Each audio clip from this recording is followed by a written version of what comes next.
Yes. That's your ladyship. Yes. I would like to mention item 15. Ladyship, item 15. 15. Okay. Let this matter be come up on Friday. This is a small matter. No objection. No. Friday. Why Friday? Let it be on Monday then. Monday, okay. On the prayer of the learned senior government advocate, Mr. Moyimjan, list the matter on Monday. Give a date, 22nd. Yes. Learned counsel for the petitioner has no objections. Yes. I'd like to mention item 19. Your Lordship may not be able to take up this case. 19. This is a review file against the order passed by Your Lordship Okay. while he was the district and judge. Okay. List this matter before any other bench without me. Yes. Much. My Lord, please allow me to mention hearing item 20. 20. Yes. Yes. For petitioner. Criminal revision. Yes, my Lord. I'm praying for true time to file a reply, affidavit reply to that additional affidavit, to the affidavit opposed to the Yes. Lord, Third learned counsel for the petitioner, Mr. Pakrin Chapo, who submits good praise for 3 weeks. 3 weeks time to file a reply to the affidavit filed by the respondent. So the counsel for the respondent has no objection. List the matter after 3 weeks. Yes.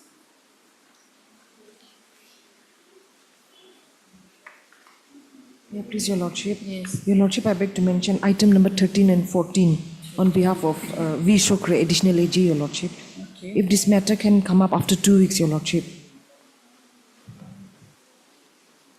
She's not here. Yes, Your Lordship, she's not here. She's out of station. So, my Lord, it will be come up on 9th of October as fixed date. Learned Government Counsel, Ms. A.I.M.E., who has made a prayer on behalf of Ms. V. Shukre, the additional AG, who is out of station, to list the matter after 2 weeks. Stop. Learned Counsel for the petitioner prays that the matter may be listed on 9th. Lord. On 9th October. So accordingly, list for on 9th October for hearing. Yes. Much obliged, Your Lordship. Please, Your Lordship. Yes. I would like to mention item number 10. I'm appearing on behalf of my senior, Mr. Joshua Sheke. Your Lordship, we are still yet to receive some instructions, so if 3 weeks' time may be granted. You are appearing for? Respondent number 1. Respondent 1. Learned Counsel for Mr. Such and Such for Respondent number 1, who has made a prayer for how many days you want? 3 weeks. 3 weeks' time to receive further instructions in the matter. Learned Counsel for the petitioner. I'm appearing on behalf of Nikat Nukatu Watsa, his presence Nagaland reflected. No objections, no? I'm You have referring no on behalf of Nukatu No, Watsa, the that's leading why counsel. you don't have any objection to the My lord, no adjournment. objection. Yes. Learned counsel, such and such, who is appearing on behalf of Mr. A. Nikatu Wotsa for the petitioner and has no objections to the said prayer list of the 3 weeks. Yes. Much obliged.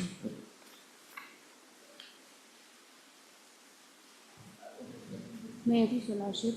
Lordship, I'd like to mention item number 2. 2. Yes, Your Lordship. The leading counsel is from Dimapur and then the road condition is not good, so kindly list this matter after 4 weeks. The 4 weeks. Yes, Your Lordship. Learned counsel, Ms. Tai Krulu for the petitioner is present and submits that the leading counsel is from Dimapur and could not be present because of the road condition. So she has further prayed for adjournment for 4 weeks. Yes, Your Lordship. Learned Lordship, counsel for the respondent has no objections. Is the matter after 4 weeks. Yes. Lordship, there is interim The interim prayer passed, the interim order passed earlier shall continue till the next day. Yes. Okay.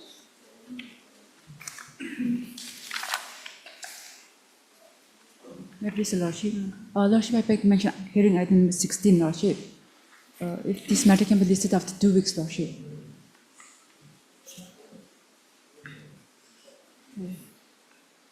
Learned government advocate and such prays for 2 weeks. 2 weeks, Lordship. 2 weeks time. On what ground?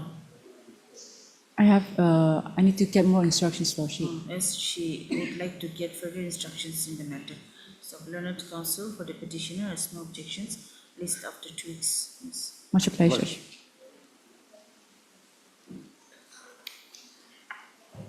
Lordship, Yes.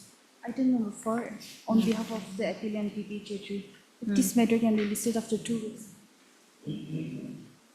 Learned counsel, MS such and such made a mention on behalf of the counsel for the appellant Mr. P.P. Chetri to list the matter after 2 weeks.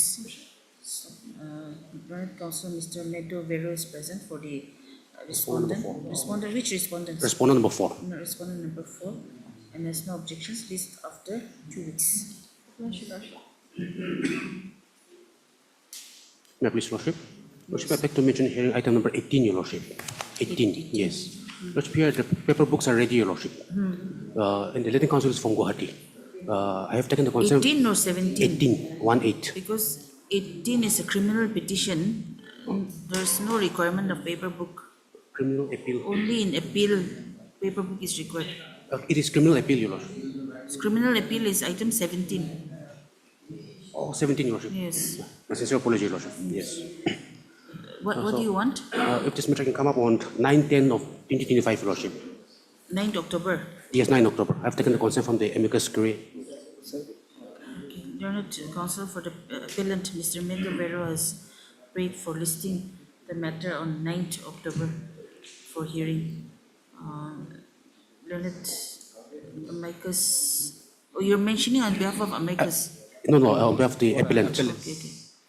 Where is the Amicus is in court number 1, Your Lordship. I've taken his you have consent. informed, no? Yes. The learned counsels for the respondents have no objection.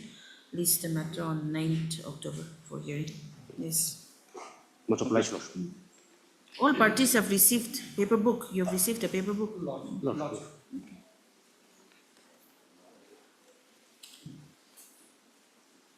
May I please, Your Ladyship? May I mention item number 9, Your Ladyship? I have instruction to appear on behalf of the respondent. Kindly allow me 3 weeks' time to find my Vagalatama and reply if necessary. Sole respondent or? Sole respondent, yes. Okay. Learned counsel, Mr. James Newman. submits that he has received instructions to appear on behalf of the sole respondent and prays for 3 weeks' time to file his power and the affidavit. So, prayers allowed. Learned counsel for the appellant, Mr. Such is present. List after 3 weeks. Yes. Your Ladyship, I may be allowed to receive a copy of Oh, the you don't petition. have a copy. I don't Please serve him a copy. The learned counsel for the appellant shall serve a copy of the petition on the learned counsel for the respondent today during the course of the day. Yes.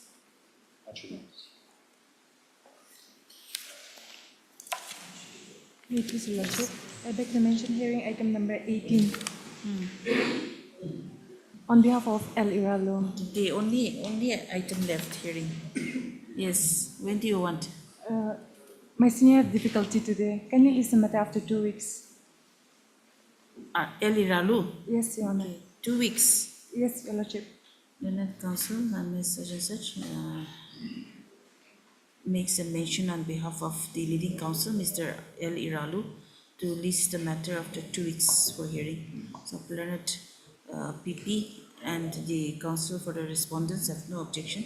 List after 2 weeks. Much obliged.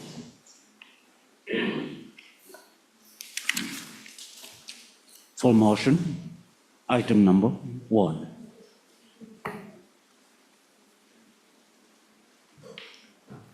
May it please, Lordship. My Lord, a small prayer for review of the judgment. Yes, I have gone through. Yes, madam. But see, even if it is not challenged, Yes, madam. if the court finds that there is some irregularity, then Yes. there's no bar, isn't it? Because that order, the clan adjudicated the matter where it itself had an interest. The court itself had an interest. And then they adjudicated and they took the disputed land for themselves, isn't it? Actually, Yes. So, my prayer is this. In 2019, so the court felt that if it's a clean slate, then either party can approach the civil court and decide it. my humble prayer is Yes. 2019, the parties were different. Sakrit clan and Kenau clan. They came before. But the disputed dispute is same. land is the same. Correct. That's what I'm trying to say. Parties are different. The dispute is same. Then that was agitated before the Jeri Panchayat, which is a court. Now, thereafter, instead of filing appeal, the Sakrit clan came before the SDO, making a new party, Tenosana clan, as defendant. That became a new suit. Dispute, like Lordship, that's what I'm trying to say. Look, the property is same. Parties are different. There we were not made party. So now, after SDO's decision, the matter came up with DC. DC remanded back. So therefore, the facts started from the day it was remanded started from SDO, then DC remanded that. But judicial decision is never pleaded, that is never be part of I understand. That was not challenged, Yes. that was not assailed also. That is not the fact pleaded also. But then that, in that order also touched upon the title. Okay, it started with the SDO's case, that is SDO's court, that was challenged. But that, if that remains, then still the question of title is decided there. In that Now- panchayat order. Yes. Now before that, like I said, the original parties are different. So there, before SDO, the parties in the original court are not there. So therefore, what I'm saying is, when the cause is not pleaded, when there's no prayer, so therefore this is my humble But there immediate are prayer. judgments which say that even if it is not challenged, if the court finds that there is illegality or irregularity, then there's no bar for the court to intervene. Correct. If parties were not aware of the facts, court can have the finding. But since parties are aware that Secret Clan, they were aware, they were the plaintiff before the Jeri clan, Jeri Panchayat. When parties are aware and they have not pleaded in the case, then in that case, the cause not pleaded cannot be entertained by the court. That's what When the parties, you're saying that when the parties were aware. aware but not pleaded in the party never pleaded. They never pleaded the facts as well as the law in the High Court or even before the DC. So therefore, in that case, But court when cannot. there is illegality on the face of the order, then can the court just overlook it? No, my lord, as far as And civil just- suit, as far as and just civil, ignore. as far as civil suit is concerned, unless the issues are framed, unless the subject matter is part of the issues, issues unless issues are framed. Then the facts, the fact that is not framed, that cannot be entertained by the court. That's what my submission is. Okay. They were never. Especially in civil suit, in civil matter, when there's no prayer, parties have prayed for the court. I'll just show one judgment. I thought I'll show few, but just my lord, this is the ACC 2008, volume 17. Just the last sentence. So under supervisory power of this court, so all these things have to be considered by the court, everything has to be examined, whatever is there in the petition. As far as the civil suits are concerned, may I just read out one last paragraph? Yes. 1 minute. This is ACC 2008, volume 7.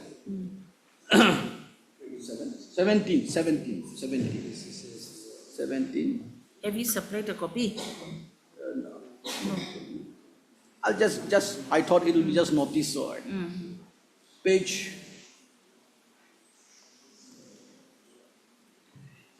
491. Just this is one. I have few judgment, but I thought notice would be issued. Paragraph relevant paragraph is paragraph 23. It is fundamental that in a civil suit, relief to be granted can be only with reference to the prayers made in the pleadings. That apart, in civil suits, ground of relief is circumscribed by various factors like court fee, limitation, parties to the suit, as also grounds bearing relief like res judicata, estoppel, acquiescence, non-joinder of causes of action or parties, etc., which require pleading and proof. Therefore, it would be hazardous to hold that in a civil suit, whatever be the relief that is prayed, the court can, on examination of facts, grant any relief as it seems fit. In a suit for recovery of rupees 1 lakh, the court cannot grant a decree for rupees 10 lakhs. In a suit for recovery of possession of property A, court cannot grant possession of property B. In a suit praying for permanent injunction, court cannot grant a relief of declaration or possession. The jurisdiction to grant relief in a civil suit necessarily depends on the pleadings, prayer, court fee paid, evidence let in, etc. So therefore, my symbol in the absence of pleadings, Civil suit, okay, that is not disputed, but civil suit is different and a revision jurisdiction is different. Okay. Anyway, we will issue Yes. notice. Short time, I Chief, think. I'm appearing for the sole respondent. Yes. This is a review application, and Lordship is well aware the jurisdiction of a review court. Now, while passing the ambient order, this honorable court has allowed the parties to approach the civil court. Whatever my learned friend is raising, all those are the facts which can be at best adjudicated before the civil court. That liberty has been given to put the parties. If anybody is agreed, then they can. Even that order can be challenged. Yes, Even that is one. order can also be challenged. But most important thing, the grounds which they have taken is basing on the two grounds. On one order, this order was not challenged, but the finding was arrived on this, the one. Another order they have referred, instead of challenging this order, the court has strongly passed another order. These are under finding of this honorable court. When a party is aggrieved by the finding of this honorable court, by any order, it is open for them to challenge, but not by way of a review. Because if you are questioning the finding and reasoning of the honorable court, then it is a case for appeal, not for review. review jurisdiction is very, very limited. Quite limited. Yes. Now, just, It can only be like correction or for Correct. some Yes. correction. Yes.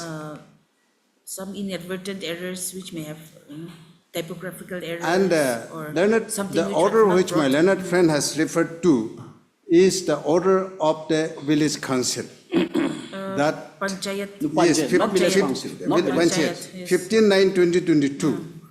That was not challenged, but no. quash. My lord, that Lordship is- has heard a revision application. A revision in a revision application. No, not 15/9. I think. One is 2019. 27/2/2019, the other is 15/9/2022. My learned friend has not enclosed the copy of the revision application. My lord, It would I'm have not- been very I- convenient for this honorable I court am to not do that. on village council decision. But then- I am on Panchayat decision. Yes, even the 27 Panchayat decision also. 27/2/2019, which was not part of the pleadings. If Lordship permits me to read out the review in paragraph 10, that is the whole ground, paragraph 10. I'll just read out and then I'll leave it to the court. Whatever orders were challenged, it all culminated before the deputy commissioner. That is not part of the. And the deputy commissioner's order is under challenge in the revision, and this honorable court has interfered with. May I read paragraph 10, my lord? That the review petitioners beg to state that the opposite party, while filing civil revision petition number 12 of 24 before the Supreme High Court, has only challenged the three orders, namely such as order 27/4/22, 17/22, 37/24, passed by the Deputy Commissioner of Kohima with a prayer to quash and set aside the said three orders. But this honorable court, while adjudicating upon the matter, by its order dated 8/8/25, has not only quashed and set aside the impugned order dated 3/7/24, but also quashed the judgment dated 15/9/22. This is village council. I am Passed by talking the about this council, order. which was not impugned in the revision, and also See. has observed that court. Therefore, the consequence is that all other proceedings/orders passed between the parties in respect of the same dispute before any subordinate court stand vitiated. Unquote. These observations of the Honorable Court is against the principle of law as opined by the Honorable Supreme Court, that the cause pleaded is the cause to be decided, whereas the dispute between the Chakra clan versus Kenau clan decided by the Jerry Khel Panchayat on 27/2/19 was not in question either in the order dated 27/4/22 or 17/22 and on 3/7/24 passed by the Deputy Commissioner of Kohima. Yet, by virtue of the blanket order dated 8/08/2025 passed by this Honorable Court, in the last three sentences of paragraph number 26 of the judgment and order in CR number 12/24, the Jerry Khel Panchayat order dated 27/2/19 also appeared to be nullified, and the said observation of this court is required to be reviewed. That much only. That is the only prayer. So therefore, based on that, I have just filed this review petition to review. Yes. Knowingly, the court has passed that order. Yes. So now the only option before you is to appeal. Yes. No problem. Yes. That is why I was making a submission, Lordship. If any order is not challenged but interfered by this honorable court, that is amount to questioning the finding of the court. No, Yes. that's okay. It Appropriate is order a may be finding. filed. It is a finding. If no challenge is made in a particular order, but a finding has been arrived by this honorable court and they are agreed by that. So that is under issue of reasoning Yes, and the yes. finding of the court. Yes. That is not a case for review. Pretty simple, Lordship. And the parties have been allowed to adjudicate in the civil court. Every party can raise all these points before the civil court, Lordship. So this is nothing but the ploy to delay the matter This and is to not- track on the matter. this cannot So be this pleaded- should be disposed of. The This review cannot is be not pleaded maintainable, before us. Lordship. You go before appropriate forum. No problem. No problem. Give me a passport. So you want to withdraw or I'll No, not dismiss? withdraw. please pass necessary order. Okay. This present review petition is filed under section 114 read with order 47 rule 1 of the CPC, seeking review of the judgment and order dated 8/8/2025, passed by this court in Civil Revision 12 of 2024. Stop. Para.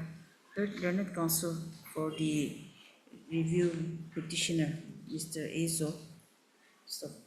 Also heard Mr. Senior Counsel, Mr. Siti Jamir for the sole respondent. I'm assisted by Assisted I.M. by Chen Mr. and I.M. Chen. Chakro.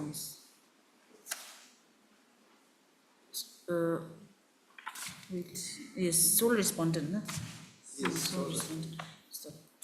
The case of the petitioner hearing is that in the judgment and order dated 8/8/2025, passed by this court in Civil Revision 12 of 2024, where's that para 10? No? The petitioner had challenged three orders, being order dated 27/4/2022, 1/7/2022, and 3/7/2024, passed by the Deputy Commissioner Kohima. So,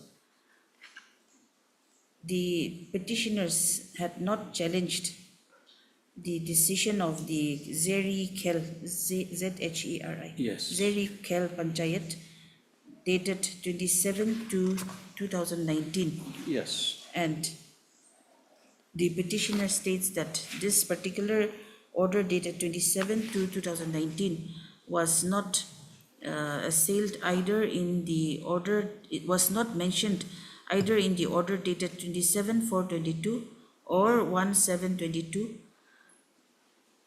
or 3/7/2024, passed by the Deputy Commissioner Kohima. However, by this court's order in Civil Revision 12 of 2024, the court had Make an observation. had made an observation that all other proceedings/orders passed between the parties in respect of the same dispute before any subordinate courts stands vitiated. Yes. Stop.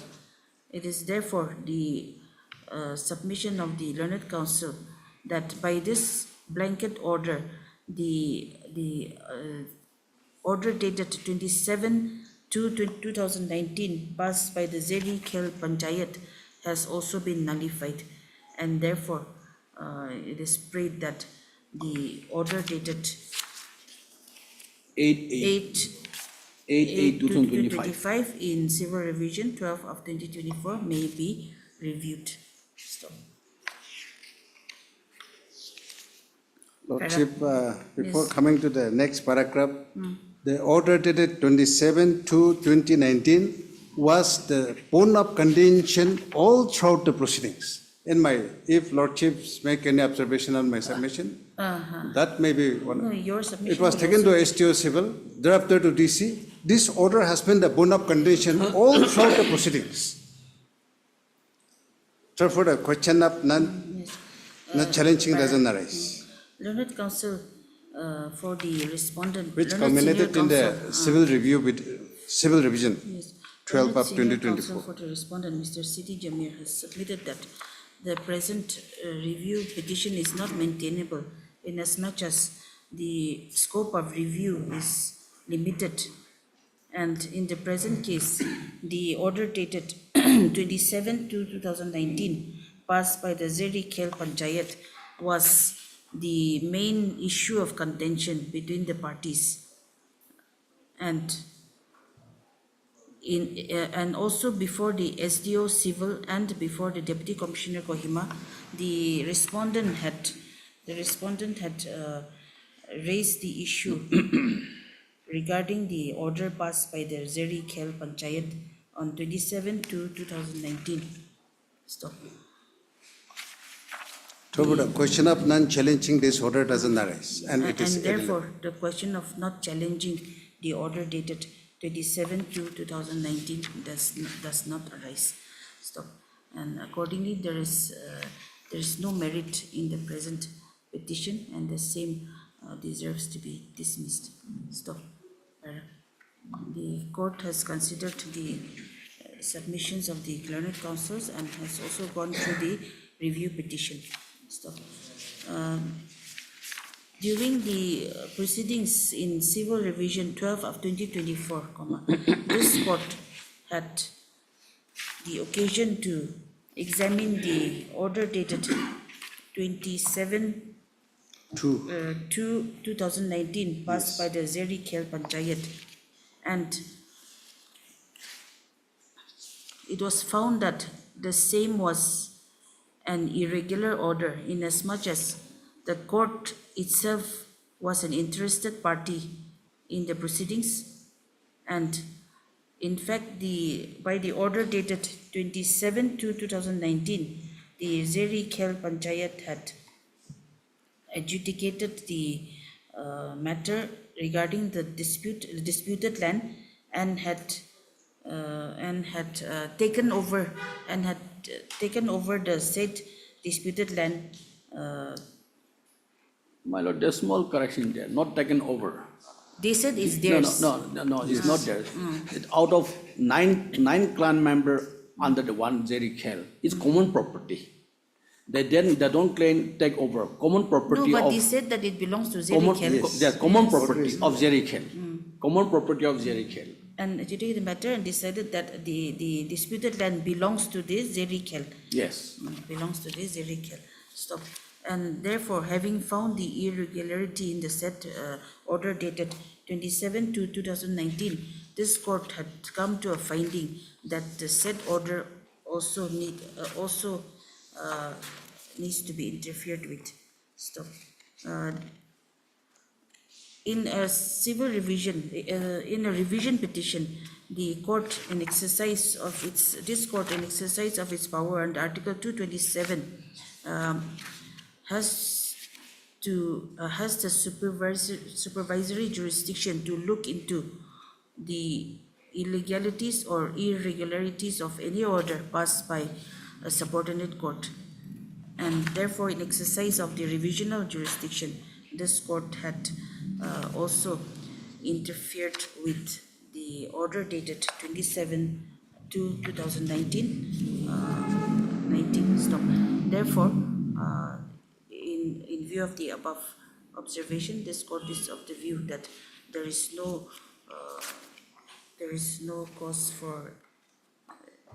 no reason to review the judgment and order dated 8/8/2025, and accordingly the petition is dismissed.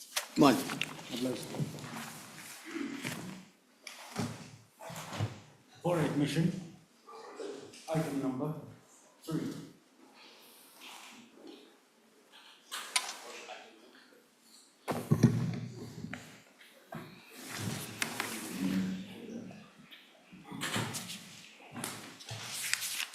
Yes.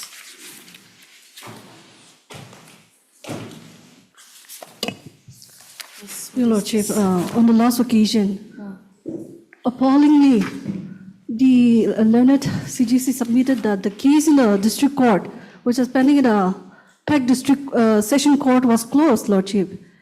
So, Lordship, on the last occasion, this court has directed the order to be produced before this honorable court. Yes. Lordship, yes. They produce the order, no? Yes.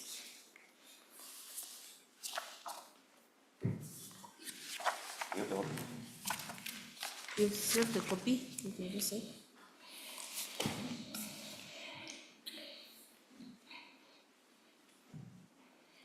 Same matter. Yes, and it is.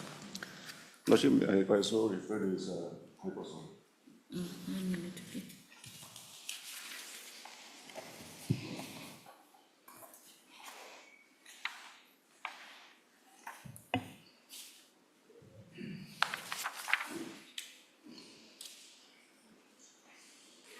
Compensation.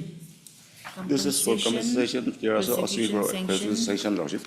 Lordship, if my Lordship may first refer to the order passed in the criminal revision. The order passed in the criminal revision. This one? Yes, Lordship. This is order dated 12/9/2024, Lordship. May I just read the operative portion, Lordship? Starting from page 8, Yes. 14, para 14. In view of the above, for the reasons stated above, the criminal revision is disposed of and the respondent authority is granted 4 months' time from the date obtaining a certified copy of the order to obtain prosecution sanction against the accused, Major Surendra Singh. Till then, the earlier interim order that so-and-so is suspending the further proceedings of the GR number so-and-so before the decision sitting judge arising of the military police station under 16 so-and-so shall continue. And 15. The state respondent through the IO of the case is also at liberty to make fresh application before the central government for grant of prosecution sanction against the accused Major Surendra Singh, if necessary, within 2 weeks from the date of the receipt of the certified copy of this order. Considering that the matter is pending at the stage of obtaining prosecution sanction since 1926, it is made clear that in the event of failure to obtain prosecution sanction against the accused within the given 4 months' time as above, the case of the accused shall be tried by the court-martial in accordance with law. With the observation made above, the criminal division dismisses this dismissal. Then Lordship may come to the order passed by the district and session judge. That is in GR 14 of 15. This is order dated 13/6/2015. Same case, Lordship. So let me refer it from para 1, 2, 3, 4. Read the Honorable Court, High Court, Lordship. Yes. The last para. The Honorable High Court in Criminal Revision number 7 of 2022 with IN number so-and-so, order dated 12/9/2024 was pleased to pass to direct that the prosecution sanction be obtained within 4 months' time, following which the matter was to be proceeded by the court-martial in accordance with law. Next para, Lordship. Since no prosecution sanction has been received within the time frame substituted by the Honorable High Court, and no further extension of clarification has been sought from the Honorable High Court or provided by the sanctioning authority, the present proceedings are hereby closed before this court. The competent military authority shall initiate appropriate court-martial proceeding in terms of the direction of the Honorable High Court. So by this order, Lordship, the court-martial proceedings has been closed. No, not court-martial, but the criminal proceedings, Lordship, the criminal proceedings, Lordship, the criminal proceedings has been closed. Lordship, this is a huge injustice to the victims. Now, even in the criminal review petition, Lordship, this is in fact, Lordship, Supreme Court said, So how long? yes, Lordship, How long will by the coordinate bench, Lordship. And this court has, during the pendency of this case, Lordship, this court has passed series of direction seeking for updates. While waiting for updates, Lordship, the prosecution has filed a petition before the session court, Lordship, to close the matter. Now, the hands of the petitioners are tied, Lordship. Now, Supreme Court says the victims should be made a part, should be included in the entire proceedings, Lordship. They were never summoned. They were not made a party even in the criminal revision petition. No, Lordship, this is a case of a huge injustice and also violation of apex court judgment, Lordship. That now you'll have to come with a separate application, because in this particular petition, we cannot interfere with this order dated 13/6. Lordship, even if the petitioners are to appeal the order, Lordship, where's the locus standi, Lordship? No, since you are the victim. Yes, Lordship. That is why this petition was filed. This petition was filed with 2 prayers. One of the prayer is for prosecution and sanction. How long will we wait for the prosecution sanction? The case was filed in 2015. Exactly. So that's why the court this court said 4 months. Yes. 4 months. And after that, if necessary, within such 4 months, and if it doesn't come, then within 4 months, if the prosecution sanction doesn't come, then the case of the accused shall be tried by the court-martial. Yes, Lordship. Lordship, it is not completely that is why my submission is... It's not closed, and this order still stands. In fact, Lordship, this is why, by way of this writ petition, which is pending, Lordship, this has been revived, Lordship. This court, in fact, has been seeking for actions from the state government and the central. as well as the See, central. because the court cannot Lordship. direct the state to grant the sanction. Okay, the court cannot direct. Lordship, now, kindly allow me to apprise this court. In the case of Naga people's movement of human rights, Lordship, versus Union of India, the apex court has clearly given guidelines, explicit guidelines on the do's and don'ts while acting under the Armed Forces Special Powers Act, Lordship. And Supreme Court also said, Lordship, that in the event these do's and don'ts are violated, Lordship, I have the order with me. It says, after inquiry, Lordship, if the allegation is found to be satisfied by the court, then due compensation has to be paid, and also the prosecution sanction has to be granted, Lordship, by the central government. This is what the apex court said, Lordship. Lordship, if the petition I is have accepted, the order with me, the order Lordship. passed by the district judge. No, that's what I'm saying. Yes. That's what I'm saying. There's 13.6 order. But what about the compensation? That is Yes. one part. This case can, this court can proceed, Lordship. Compensation part. Yes, My Lordship. affidavit, if my Lordship may see my affidavit. I filed my affidavit, Lordship. Union of India, affidavit of the Union of India. Got it, Lordship? Affidavit filed by the Union of India. Yes, Let me respondents 1, 2, 3. Yes, Lordship. Let me just come to page 6, Lordship. 6, para 2G. It's para 2G, 6 page. G, Lordship. May I read, Lordship? Yes.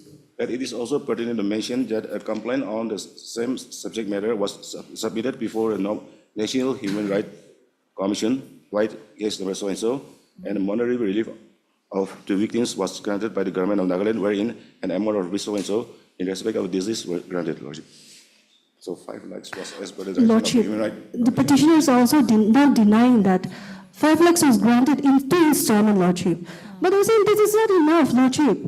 Now, one of the petitioner who was injured, petition number 3, she was given 2 lakhs, Lordship. This is the order passed by Now the she Human Rights still need to Commission, go under treatment, Lordship. She said they are all from poor family, Lordship. Now I have Supreme Court judgments, Lordship, to satisfy this court. This court can proceed with the prosecution aspect, Lordship, so compensation aspect, Lordship. So kindly allow me to apprise this court. The Human Rights Commission has already granted. Yes, Lordship. That it was, Lordship, they have given stated in affidavit in opposition, the petitioners were not aware, Lordship. They are also not aware under what ground those money was granted, because they only said that, they were only said, How can they say that? they were only said, You have received Lordship, I'm not denying. We are not denying that 5 lakhs was granted, Lordship. But this is insufficient. That's what we are saying, Lordship. We were given in 2 installments. Lordship, it is an insult to the heinous crime committed against the petitioner's siblings, Lordship. 2 innocent children are killed, Lordship. Where do we justify that? What official, this is not an official discharge of official duty, Lordship. They were killed. Indiscriminately, Lordship. Kindly allow me to apprise this court. Lordship.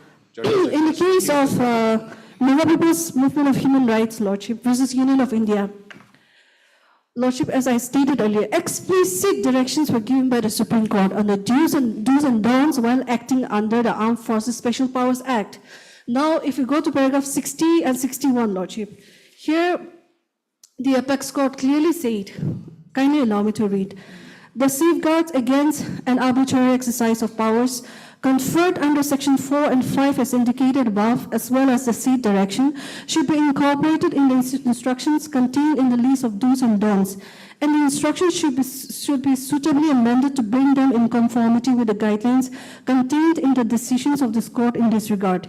In order that the people may feel assured that there is an effective check against misuse or abuse of powers by the members of the armed forces, it is necessary that a complaint containing an allegation about misuse or abuse of the powers conferred under the Central Act should be thoroughly inquired into, and if it is found that there is substance in the allegation, the victim should be suitably compensated by the state, and the requisite sanction under Section 6 of the Central Act should be granted for instruction of prosecution and/or a civil suit or other proceeding against a persons responsible for such violation, Lordship. Now, my learned friend is talking about the prosecution aspect, Lordship, but this court can still proceed with the compensation aspect of the case, No, but Lordship. compensation is already granted. Lordship, this is insufficient, Lordship. That is insufficient. Now, Lordship, let us kindly appreciate the report submitted by the Wuzu Inquiry Commission, Lordship, which was already placed before this court on 24th February 2025, Lordship. Lordship, the question is the criminal case pending is already closed, Lordship. No, we cannot open it. Now, this Wuzu Commission has made certain recommendations. On 3 points of term of reference, the Inquiry Commission was conducted. The one was, what was the reason that led to the cause of death for the 2 minor children, Aso and Tuzali, and the injured petitioner number 3, Lordship. Whether the incident, who is responsible for killing the 2 innocent children, Lordship. Of this report's recommendation, I think that payment was given, that compensation was given, isn't it? This was given in respect to direction was by the National Human Rights Commission, Lordship. No, Lordship, the 3rd point of reference that was referred by this commission was who was responsible for the killing. And the findings are all clear, Lordship. They have all pointed to the fact that, Lordship, the undeniable fact that the armed forces, Lordship, the respondents who are made impleaded in this case are responsible, for, Lordship, and certain recommendations were given. Maybe, but what about the prosecution sanction? That's why this court said give them 4 months. Yes, 4 months. Okay, Lordship, but on the compensation aspect, Lordship, this court can proceed, Lordship. We are not concerned about the Wuzu Commission order also, Lordship. It is part and parcel. It is very much relevant to this case, Lordship. For this case, only this Wuzu Inquiry Commission was set up, Lordship. I think recently there was another similar case where Human Rights Commission had granted compensation, and then this court had passed some order, a coordinate bench. I don't know. I have not seen this. Not aware of such case, Lordship. Now, Lordship, if you would kindly go to the page number 25 and 25 of the Wuzu Inquiry Commission report, Lordship. Yes.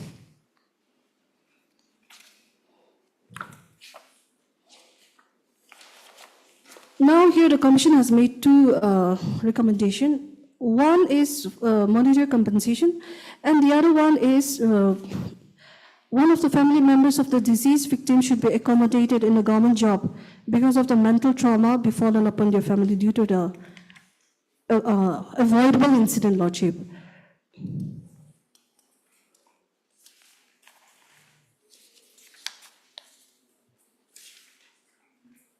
But that is not the subject matter before this court. Here it's only the prosecution sanction and the compensation. Lordship, that's why, Lordship. And here the report has recommended 2 lakhs. 2 lakhs to the injured victim, Lordship. 1 lakh each for the damaged houses.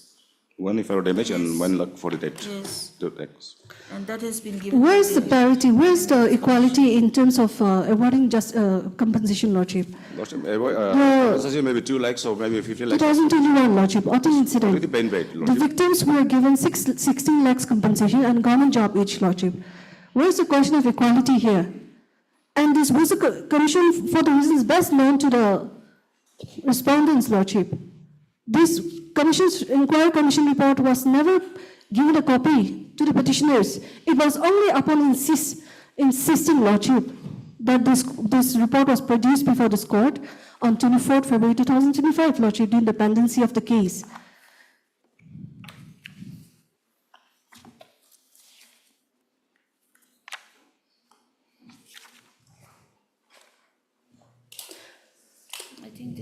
Now, even in the case of Diki Basu and Nilabati Bahera, Lordship. So according to you, yes, Lordship. You are asking for 50 lakhs. 50 lakhs each, Lordship. That is what the petitioners are asking, Lordship.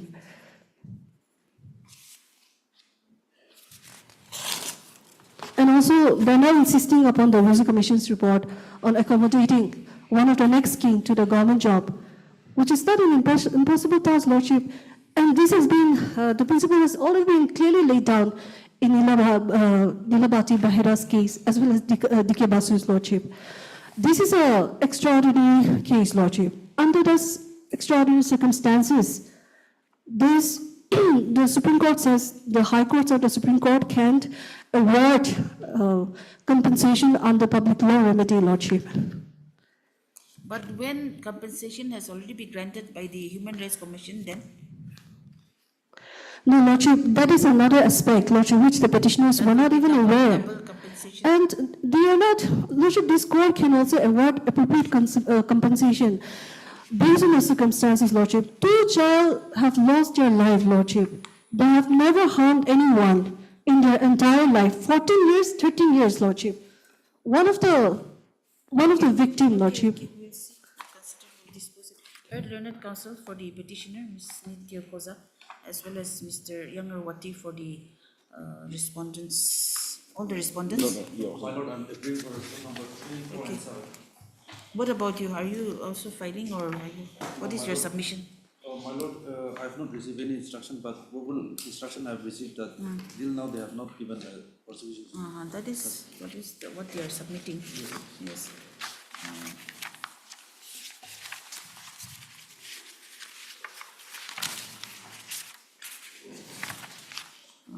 Learned counsel submission for the state government respondents. 3, 4, and 7. 3, 4, and 7. So, order reserved. Lordship, for your reference, kindly refer this authentic incidents, Lordship, compensation, and also the government job be given to the victim's family. Government job that we cannot consider in this petition. There is not even a Lordship, then at least allow me to. There is no prayer also. At least allow me to file an appropriate application for amendment of the prayer, Lordship. A huge injustice has already been done. Your hands are tied, Lordship. What did I have the locus standi to even appeal the criminal revision petition, Lordship? How can you, in a writ petition, unless you are coming for compassionate appointment, that is another different issue. That's why, Lordship, the course has changed. It is not, there is no bar, Lordship. There is no bar, Lordship. There is no bar, Lordship. Liberty be granted, Lordship. It's up to you, otherwise I'm disposing. If you want time, now. Yes, then allow us time to file appropriate application for amending the prayer, Lordship. To amend? To amend the prayer, Lordship. Okay.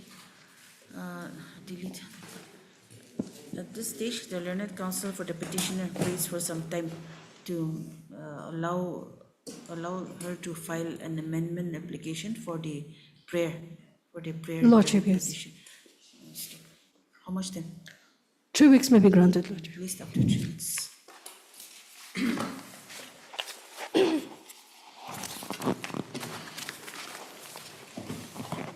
For admission, item number 5.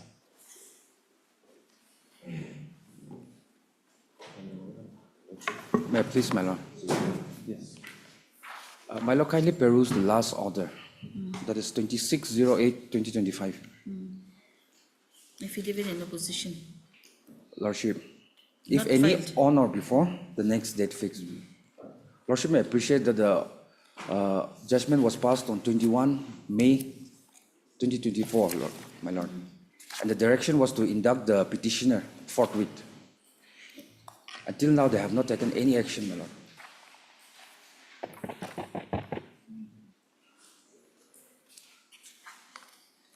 Yes, you are 2 weeks appealing? time, Lordship, to file my affidavit. Last time also, last Yes, chance Lordship. was given. Yes, Lordship. Same prayer was made. Yes. That's the last chance.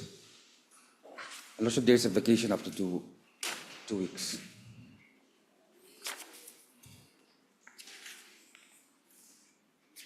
You are appearing for all the My respondents? Lord, that's 1, 2, 4.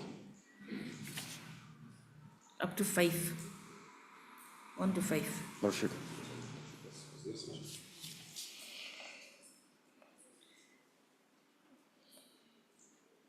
You have intention to comply, or what is happening? Any instructions? Lordship, I have not You received have any. to- you have to I have not received comply. the instructions, so 3 weeks last chance may be given.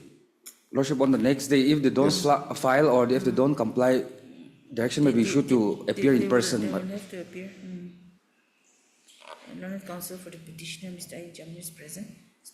Learned counsel, Mr. Yangarwati, is present for the respondents number 1 to 5, and has made a prayer for 3 weeks' time to file his affidavit in opposition for the respondents. Stop. Para. By order dated 26/8/2025, this court had allowed time to the respondents to file their affidavit in opposition, if any, before the next date fixed. Stop. However, when the matter is called, the Learned Counsel, Mr. Gauhati, for the respondent, has prayed for another 3 weeks' time to receive instructions in the present matter. Stop. The order of this court is, where is the order? 21/05/2024. Is of 21/5/2024. Stop. Therefore, this court is of the view that the respondents may be allowed 3 weeks' time to file their affidavit, if any, and if the same is not done within 3 weeks, the respondents are to appear in person before this court. Okay? My lord, if This a after date may 3 be weeks. fixed soon after the This is- vacation. This after 3 weeks. So after 3 weeks, okay, today is 7th? It's Tuesday. It is convenient. 7th or 9th? 9th. 9th October. Oblige me. For admission, item number 6.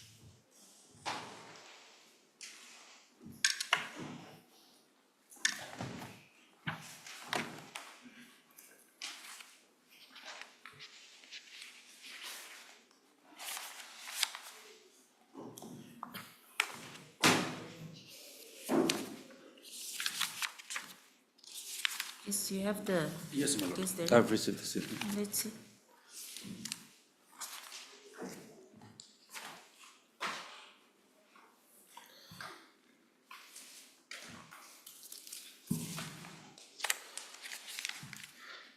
May I please, Your Lordship? My Lord, I've received the original CD, however, in that CD, medical report is not there.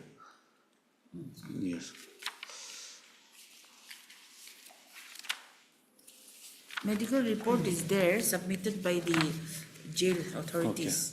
One medical report. But the doctor's opinion is not there. Yes, my Lord. My Lord, even in the medical certificate produced by the petitioner, there is no advice given Advice by the yes. doctor. No, my lord, please allow me to, Yes. to point out on page 20, I have annexed the doctor, medical concern officer have advised for hysterectomy, which is in plan for surgery of the hemorrhoids, and to do 4 tests: KFT, RB, BT, CT, X-ray test, and ECG urgently. It is clearly written, my lord. And the jail authority, I've also approached, and the jail authority have said there is no improvement on his condition. And my lord, I'm praying only on medical ground, my lord. And the jail authority have informed me that though the doctor have advised for surgery, the jail have no resources, no financial resources, no manpower to look after him, to admit him in the hospital. And just a few days ago, I purchased a painkiller for the petitioner, my lord. He's surviving on painkiller, my lord. He's also a human being, my lord. Though he may be accused in a narcotic case, he's also a human being, my lord. Article 21 have to be upheld by this honorable court, my lord. This is my only short submission, my lord. I'm only praying for interim, for him to enable to admit to hospital for the surgery. Page 20 is very clear, my lord. I think medical board will be required. And my lord, in other similar cases, there was no medical board, and medical board have not been set for some years, my lord. And this is No, the court will give a direction. yes, my lord. This is a bail petition 525 fully disposed by this honorable court without medical board, and this honorable court have not called for medical board, and the district court have not called for to seek medical board in other cases also, my lord. Just based on the jail authority medical report, the bail application 5 of 25 was disposed. And in my case, now in present case, the jail authority have stated there's no improvement in the condition of the petitioner, my lord.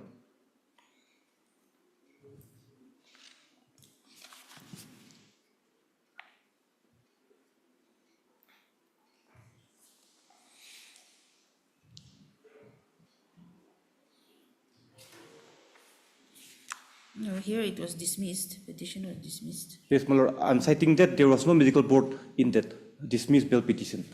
So now, arising the question of medical board is unfair, my lord. That's my only submission. May I please, Lordship? My lord, my submission is, since the petitioner is bringing bail on the ground of health, yes, so for the interest of justice, let the Honorable Court direct to constitute the medical board, and basing on the medical report, the present petition may be disposed of, my lord.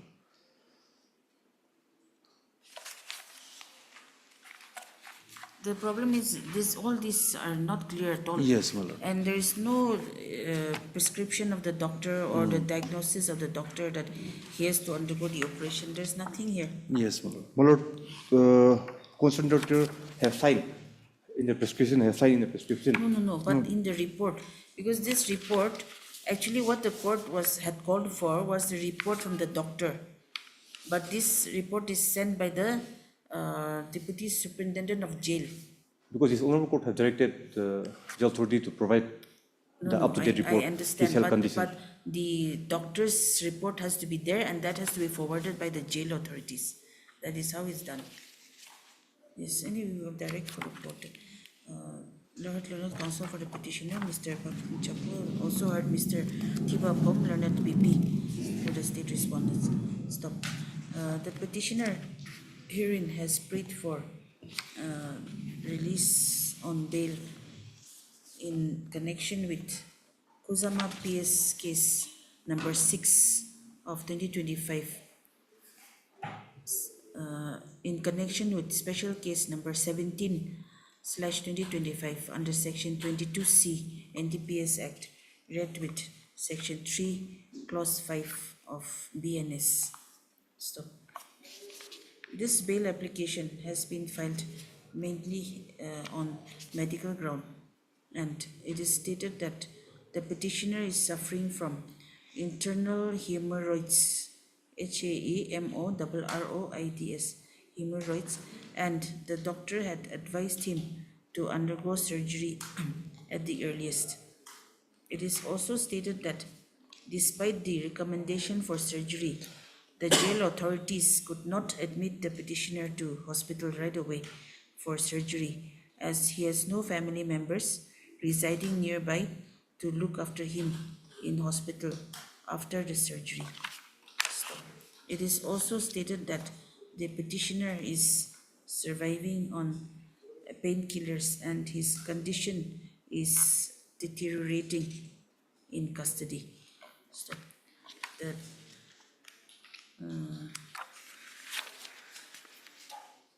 it is therefore prayed that the petitioner may be allowed to be indulged on bail on medical grounds so as to enable him to avail of the medical treatment in better facilities. Stop.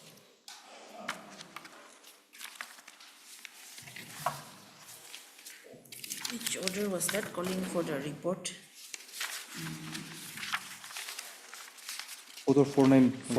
On 4/9/2025, this court had called for a medical report from the Superintendent of District Jail regarding the medical condition of the accused.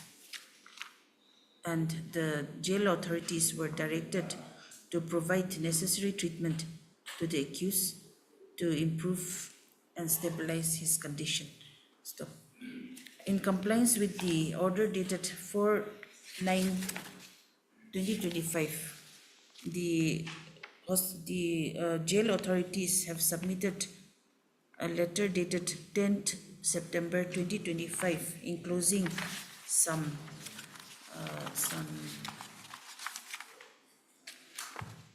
medical reports.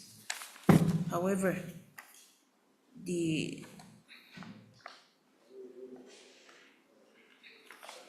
recommendation / diagnosis of the doctor has not been enclosed in the said letter dated 10 September 2025, and therefore this court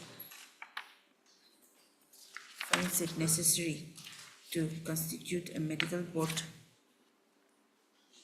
at the earliest. Stop. It is therefore directed, it is will be the right person? Jail authority, my lord. No.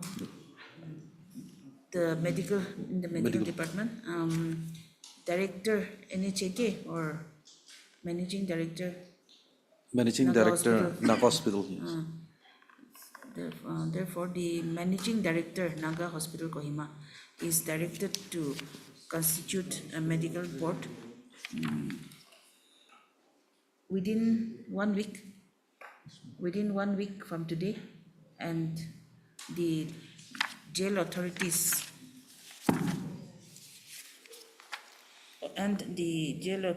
of District Jail Kohima, Nagaland, are directed to produce the accused / petitioner before the said medical board as and when it is constituted, and thereafter submit the report of the medical board to this court.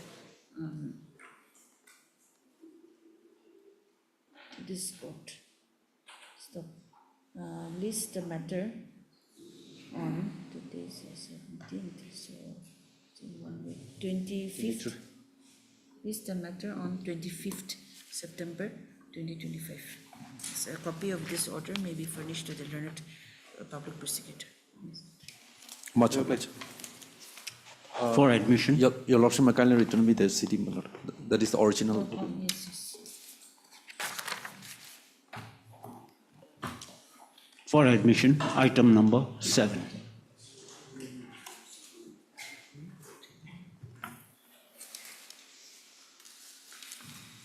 My business, Lordship. Lordship, on the last occasion, this honorable court was gracious enough to allow 2 weeks' time to file the reply. I had some difficulties; I could not complete it. You did not file. Maybe allowed 2 weeks in order to not to file on the next time. 2 weeks' time, maybe. Counsel for the petitioner. Your Ladyship, let the LCR be called. It is yet to be called. LCR. Okay.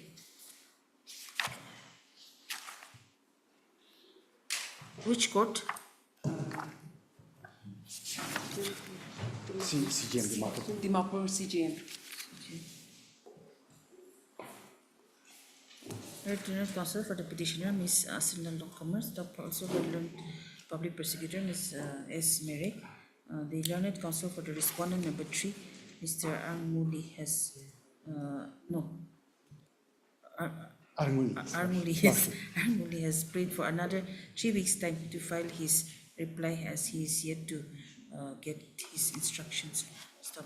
Prayers allowed. List the matter after 3 weeks. Stop. In the meantime, the registry is also directed to call for the records from the court of the CGM Dimapur. Scanned copy, yes, for scanned copy of the trial court records from CGM Dimapur. List after 3 weeks. For admission, item number 8.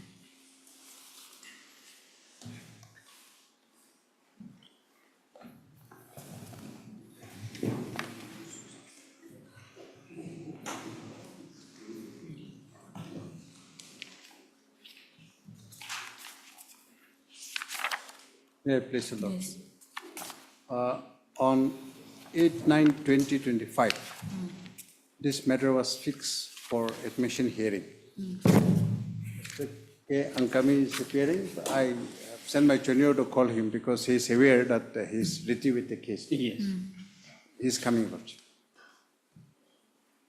In this case, the petitioner is aggrieved by few orders of the PNAR, where the existence of break and gap in the service has been ignored by the PNAR, contrary to their own OM, that is 31st August 2017. That Lordship is aware that for retirement from public employment in the state, the Act has been passed yes, by Retirement Act. the government of Nagaland. 35 years or 60 years, whichever is earlier. The length of 35 service and on attaining age of 60, whichever is earlier. But from time to time, there has been series of misinterpretation about the Act, and then there was confusion, even in the government level, which part of the service should be counted, from which date the computation of 35 years should be started, commenced. 60 years, no issue, but we are concerned with 35 years. There has been series of litigation in the past also. Yes, regarding Even it contract reached the Supreme service, Court also, whether contract ad hoc service should be counted or not. Yes. Common, at one point of time, they said that it shall not be counted, it will be counted only the regular employment. But then ultimately, all the entire service should be Finally, now counted. it has to be counted. But after a series of litigations, ultimately, the last notification was on 31st August 2017, which has superseded all other notifications. This notification was issued based on the direction and order passed by the Honorable Court. So, in other words, this OM dated 31/8/2017 has crystallized and settled the entire issue with regard to the counting of the length of service, which part of the service should be counted and which service should not be counted. And it says that when there is break, gap, except resignation, that will be continuity. When there is continuity without any break or gap, irrespective of ad hoc, contract, even casual also, if there is continuity, it will be counted. But when there is break or gap, it will not be counted. So that is the notification says. Now, there is one key area here, except resignation. When the issue of resignation is involved, two things are involved as per the CCS pension rules. Rule 26 of the CCS rules deals with resignation. When a person submitted resignation from service, it entails all past services. So he will not get any benefit when an employee submits resignation. But again, there is a provision under the same CCS pension rules under Rule 28, where the employer can condone the period of the gap between the submission of resignation and acceptance, all these things. Because in central services, what happened? After attaining 20 years of length of service, many people, they go on voluntary retirement. Because they get better avenues and greener pastures like that. But just is the reverse in Nagaland, that as far as possible, one should be in the service till the end.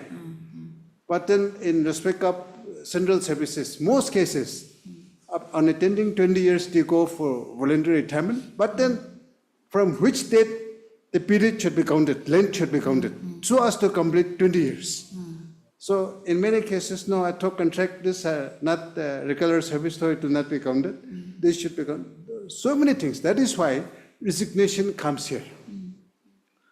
Resignation is an issue derived from the CCS pension rules. And when there is resignation, there are two parts here in the resignation. If I submit the resignation and that is accepted, and I seek permission from the authorities that I want to go on voluntary retirement or I want to resign, all these things.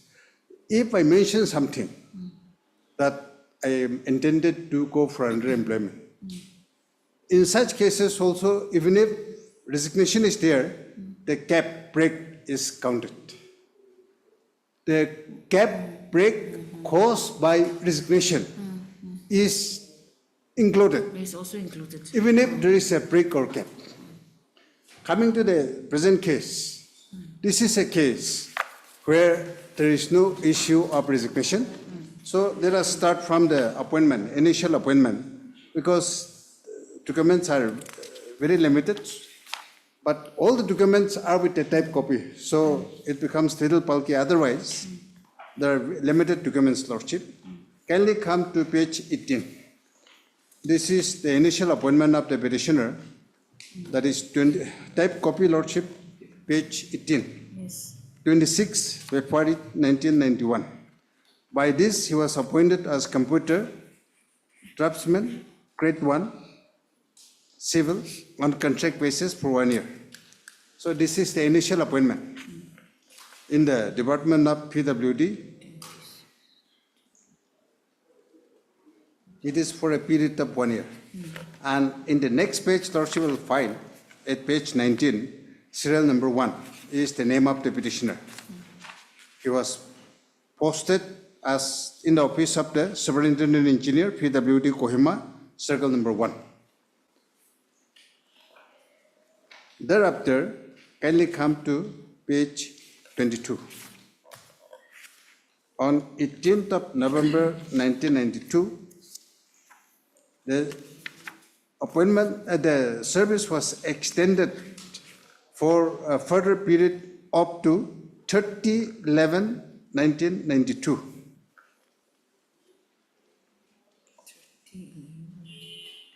And in the second paragraph, Lordship will find with asterisk, their terms and periods of contract appointment stands terminated with effect from 1/12/92 forenoon positively.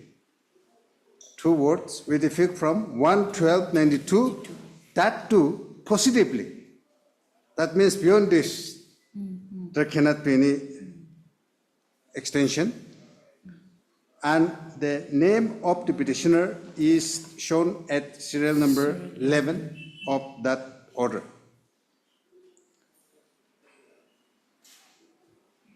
So after 1/12/1992, he was not in service in terms of this order.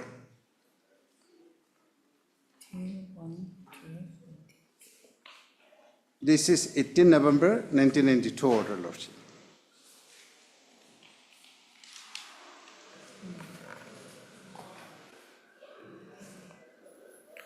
So up to this order, there was no extension, but again, after a gap of 45 days, he was appointed again on officiating basis, on contract basis.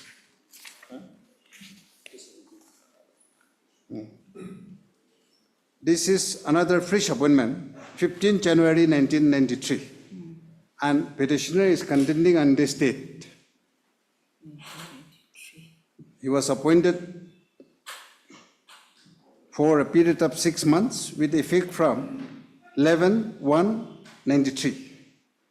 So this is 15 January 1993 with effect from will be very important because it has a meaning. Where is From, that with effect from? First paragraph, last 2 lines. Per month for a period of 6 months with effect from 11/1/93.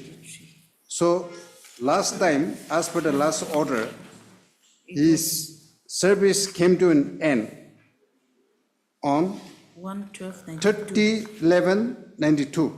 Earlier service was ended, and again this is a fresh order by which it was made effective from 11/1/93. Therefore, if we calculate the gap, it's about 45 days. Counting the length of service should be counted from this date, as there is continuity between the contract appointment and regular appointment by the NPSC. So petitioner is contending on this, that look, my initial appointment, between my initial appointment and this appointment, there is a gap of 45 days. So that should not be counted. And since it is a fresh appointment on 15 January 1993, which was followed by regular appointment on the recommendation of the NPSC. So my service should be counted from this date. That is the contention of the petitioner. My name is shown at serial number 11. 11-193. You're saying it should be counted from 11-193. Yes. Now, can we come to page 31? This appointment has the continuity with the earlier contract appointment, that is 15-1-1993. Therefore, the service should be counted 15-1-1993, where there is continuity between contract appointment and regular appointment. There is no break or gap. Therefore, my service, length of service should be counted from 15-1-1993, which was on a contract, but there is continuity along with the regular appointment. So that is the contention, and the name of the petitioner in this order of 25-5-1993, page 31, name of the petitioner is shown at serial number 8. Executive Engineer PWD, Kohima Circle 2. And can we come to next page, because government is relying on this sentence. Page 32, the second para. The service rendered under ad hoc contract appointment will be counted towards leave, increment, and pension, etc. only. That means seniority will not be counted.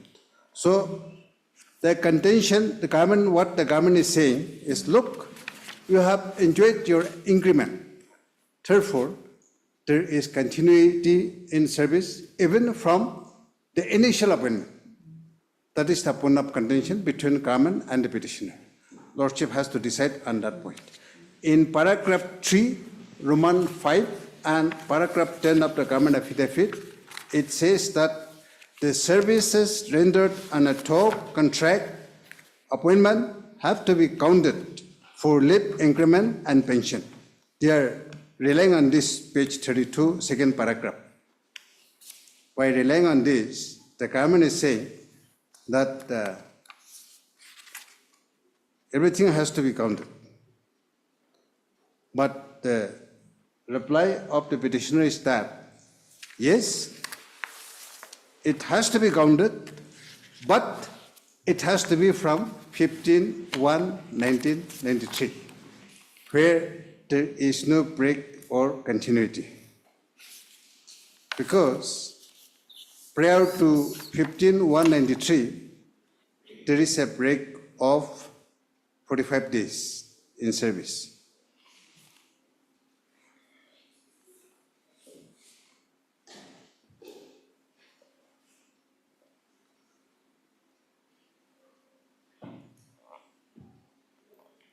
(15-1-93) or 11-1-93? 15-1. Because in the 15-1 order, it says with effect from 11-1-93. Yes, that's why I have given a stroke, 43 or 53, whichever. 2 days difference is there, but that is a matter of 2 days. Whatever may be the days, but from which date it has to be counted will be relevant, Lordship. What Lordship has noticed is also very much correct. Kindly come to again page 34. This is the forwarding letter of the Engineer-in-Chief from the PWD department. Here the Engineer-in-Chief has said that as per the office record, he was appointed as computer and grade 1 on 26/2/1991 and terminated from service with effect from 1/12/1992, and further appointed as SO grade 1 with effect from 15/1/93. So government has admitted this fact that yes, there is a break of 45 days, but since he has enjoyed agreement, entire length should be counted. That is the only condition of the government. Now again, at page 35, Lordship will find the forwarding letter by the government to the Engineer-in-Chief in response to what the Engineer-in-Chief has written, the government has replied by a forwarding letter which was obtained from the PNAR department. So the opinion of the PNAR department will be relevant, Lordship. Page 37 is the PNAR finding. Page 37. Has your Lordship got it? Page 37. Yes. The organization and method branch. Number 1. The matter on clarification on date of training into service for retirement purpose in respect of Nangshimiran Au, STO, PWT, NH Division Number 1, Kohima, has been examined in consultation with ER branch of the PNR department, and the following is conveyed. Under ROP rules 1984, the ROP rules 1993, employees on contract appointment and regular scale of pay were also covered. Hence, the official had enjoyed annual increment and other allowances. So this is what I have pointed out to your Lordship. Number 2, White PNR order dated 31/8/2017. This is the OM. I will come to that later on. White officials appointment dated 25/5/1993. His entry into the service shall be counted from his initial appointment with effect from 26/2/1992. So this is the initial appointment. 26/2/1991 is the initial appointment of the petitioner. They have not mentioned about break or gap in the service. Number 2, as such, the date of training into the service for retirement purpose in respect of so-and-so will be reckoned with effect from 26/2/1991. This has the approval of the Commissioner Secretary, PNAR. So this is the finding. This was on 15/6/2024. This is one of the impugn orders, Lordship. Monetary benefits and allowances is one thing, and the interpretation of statutory act and rules are another thing, Lordship. So they are mixing up these two. But we are to interpret the act, what the act says, and what the office memorandum says, because this is the stand of the government which has clarified and crystallized what is the law about. So against the order of the PNR, the petitioner has submitted a representation. Lordship will find it page 38 in Annexure H. In the last paragraph, I have mentioned that in line with the OM dated 31/8/2017, my length of service should be counted. So I'm relying on the notification office memorandum of the government. So Lordship is to examine how OM should be interpreted, whether government interpretation is correct or not. That will be relevant. Next page, page 39. This is also the forwarding of the representation by Engineer-in-Chief. Earlier occasion I have, I think, referred to this. In response to the second reply, the similar reply was also given.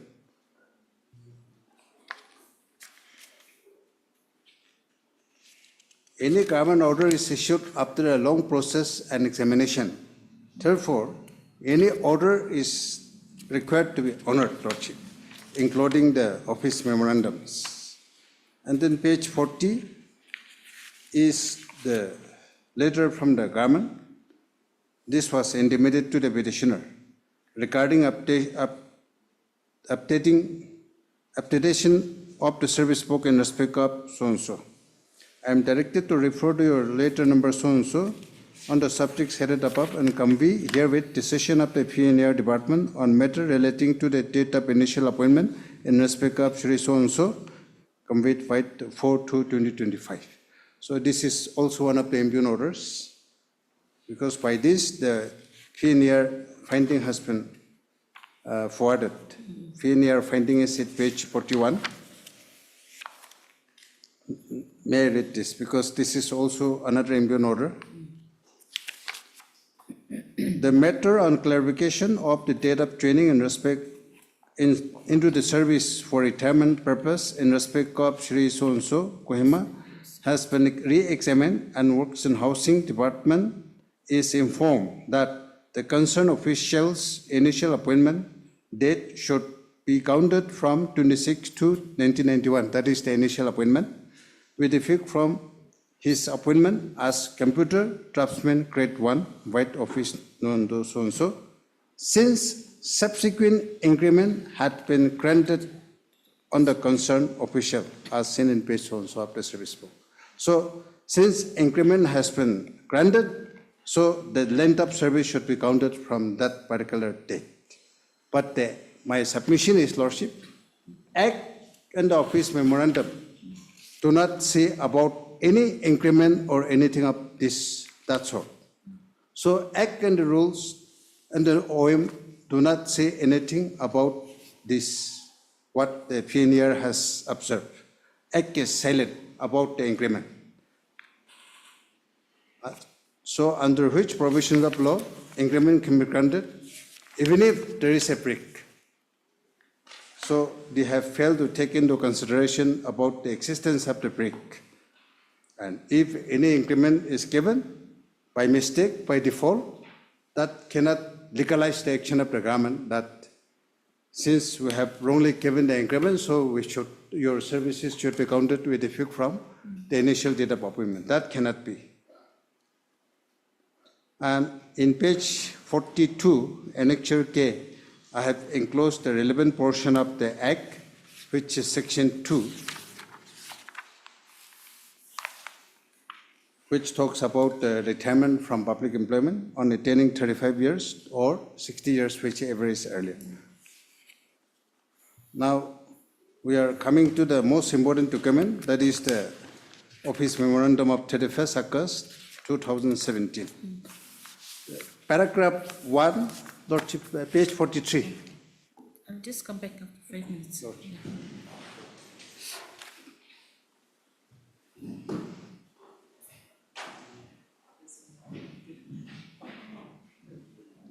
Belajar saja ya.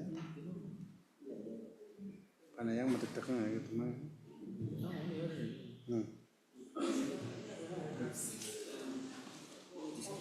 Just benar sikit.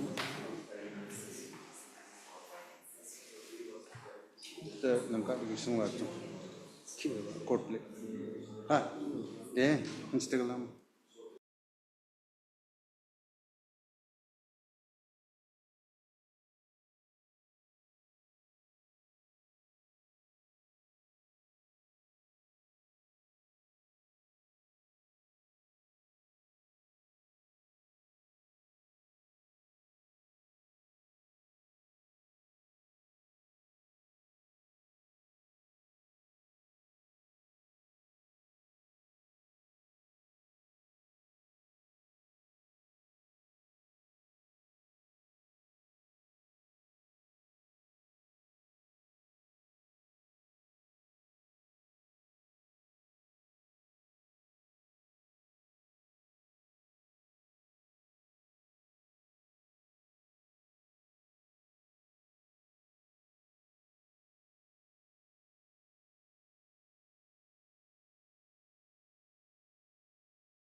I was referring to the office memorandum dated 31st August 2017, issued by the Personnel and Administrative Reforms Department, Administrative Branch, Reforms Branch. And subject is counting up contract, ad hoc, work charge, substitute period for retirement purposes. And rest are all background, but and where all the judgments passed by this Honorable Court and Act has been narrated, but relevant portion, Lordship will find at page 44, last two paragraphs. The paragraph starts with now. Now, therefore, it has been decided that the period of service rendered on a talk, contract, work charge, substitute basis, which is followed by regularization or regular appointment. These two are too important, Lordship. Followed by regularization or regular appointment, without break or any cap. This is also equally important. In service, except resignation, that with regard to the resignation I was submitting, shall be treated as public. There should be a word employment here. Should be treated as public under the Nagaland Retirement from Public Employment, Second Amendment Act 2009. This supersedes all office memoranda on the subject, including the office memorandum dated 29 March 2017. These were all relating to the counting of the length of service from which date it has to be counted. So as I was mentioning, except resignation. So under CC's rules, resignation has a different implication with a permission But in this or case, not, it is not resignation. but not relevant for Not us. relevant. Now, without break or gap in service. So, So you're saying that 45 days there was a break? yes. So it should have been counted only from that 15 Yes, second fresh appointment on contract basis, followed by regular appointment. These two should be counted, which is 15/1/1993.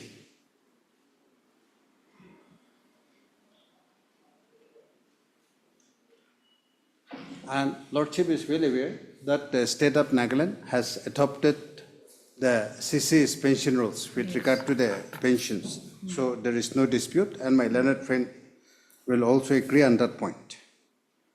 Now, to prove continuity in service, I believe two things will be relevant. Number one,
has to satisfy, okay, if there is no continuity, and if he said he has not enjoyed salary, then when did he join the service?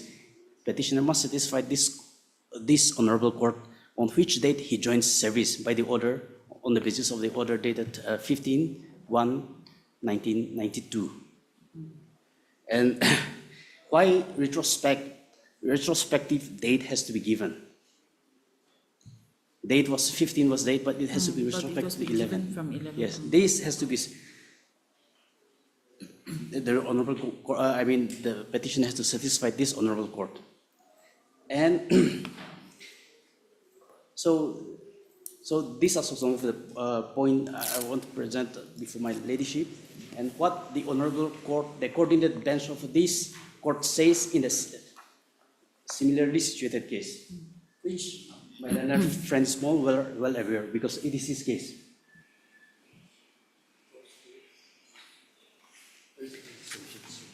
Surjit Singh.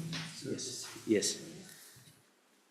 So page relevant parts is paragraph 13.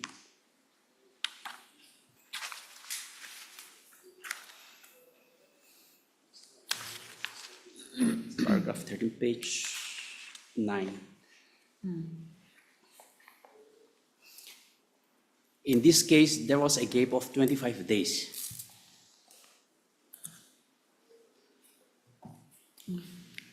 Allow me to read. Yes. The case before this court in the present proceedings is the purported premature retirement granted to the petitioner by the respondent authority. According to the petitioner, he was appointed on 26/1988. His last extension order was on 17/11/1989, and prior to that, there was a clear break in service of about 25 days. According to the petitioner, his date of entry in the tentative seniority list was reflected on 17/11/1989, and his date of retirement was shown as 30/11/2024. As such, the petitioner ought to have superannuated from his office on 30/11/2024 instead of 36/2023 as have been done by the respondent authorities. And paragraph 17, what the court observed.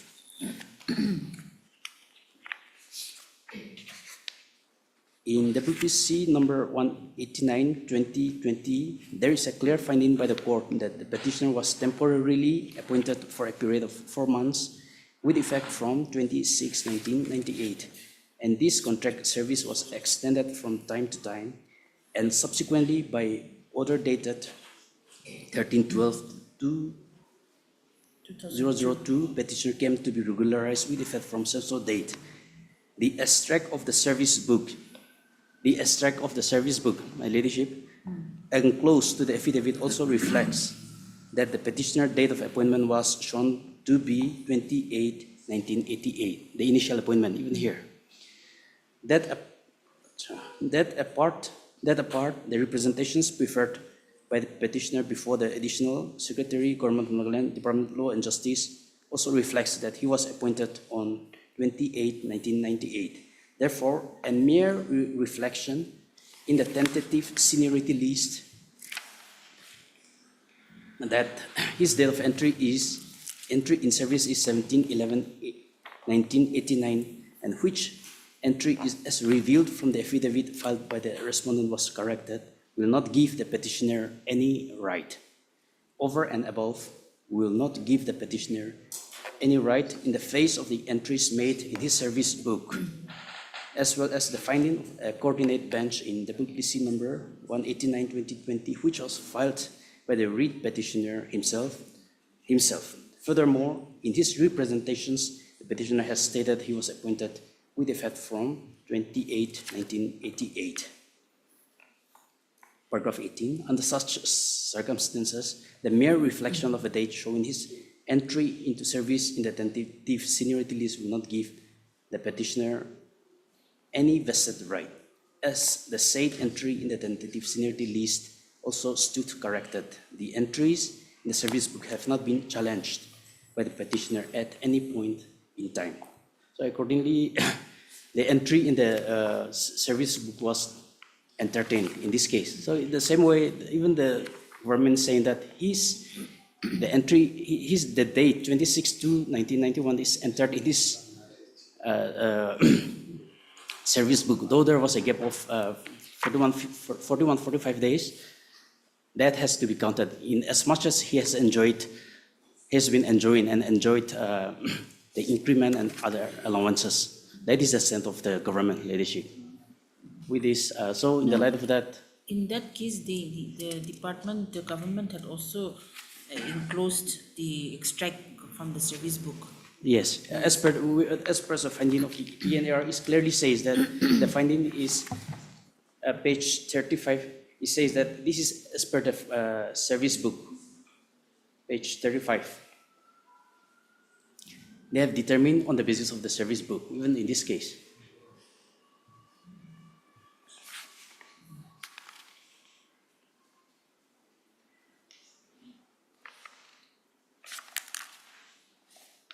So your stand is that even during that gap period, the increment had been granted to him. Yes, he has enjoyed it from the initial appointment. That he has also admitted. Yes, from the initial appointment.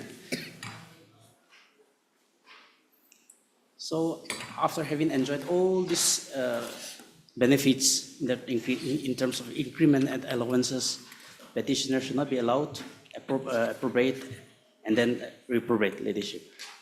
This is my humble submission.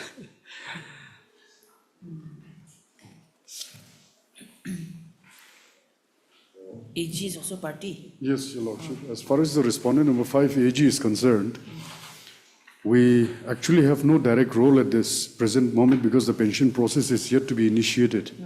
That is the reason why we have not filed the affidavit also, because there was nothing to dispute in the petition that is against the authority, that is the Principal Accountant General Office.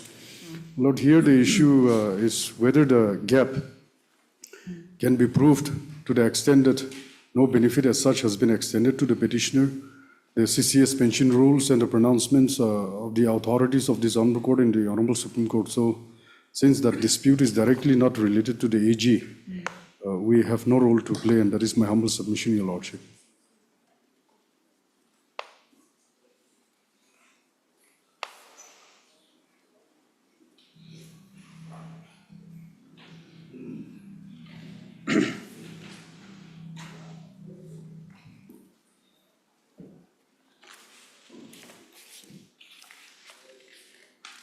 Do you have a copy of that imperial judgment? Imperial judgment, immediately I don't have, but I can furnish a copy of that also. Lordship requires the first order passed by my Lord Justice Sertu or the order passed by the division bench. Put. The one where the court said that since Salary. she received her salary. Yes, yes. That is the writ petition, in the writ petition. But that was upheld, isn't it? Yes. Since salary, she has strong salary, that has been upheld.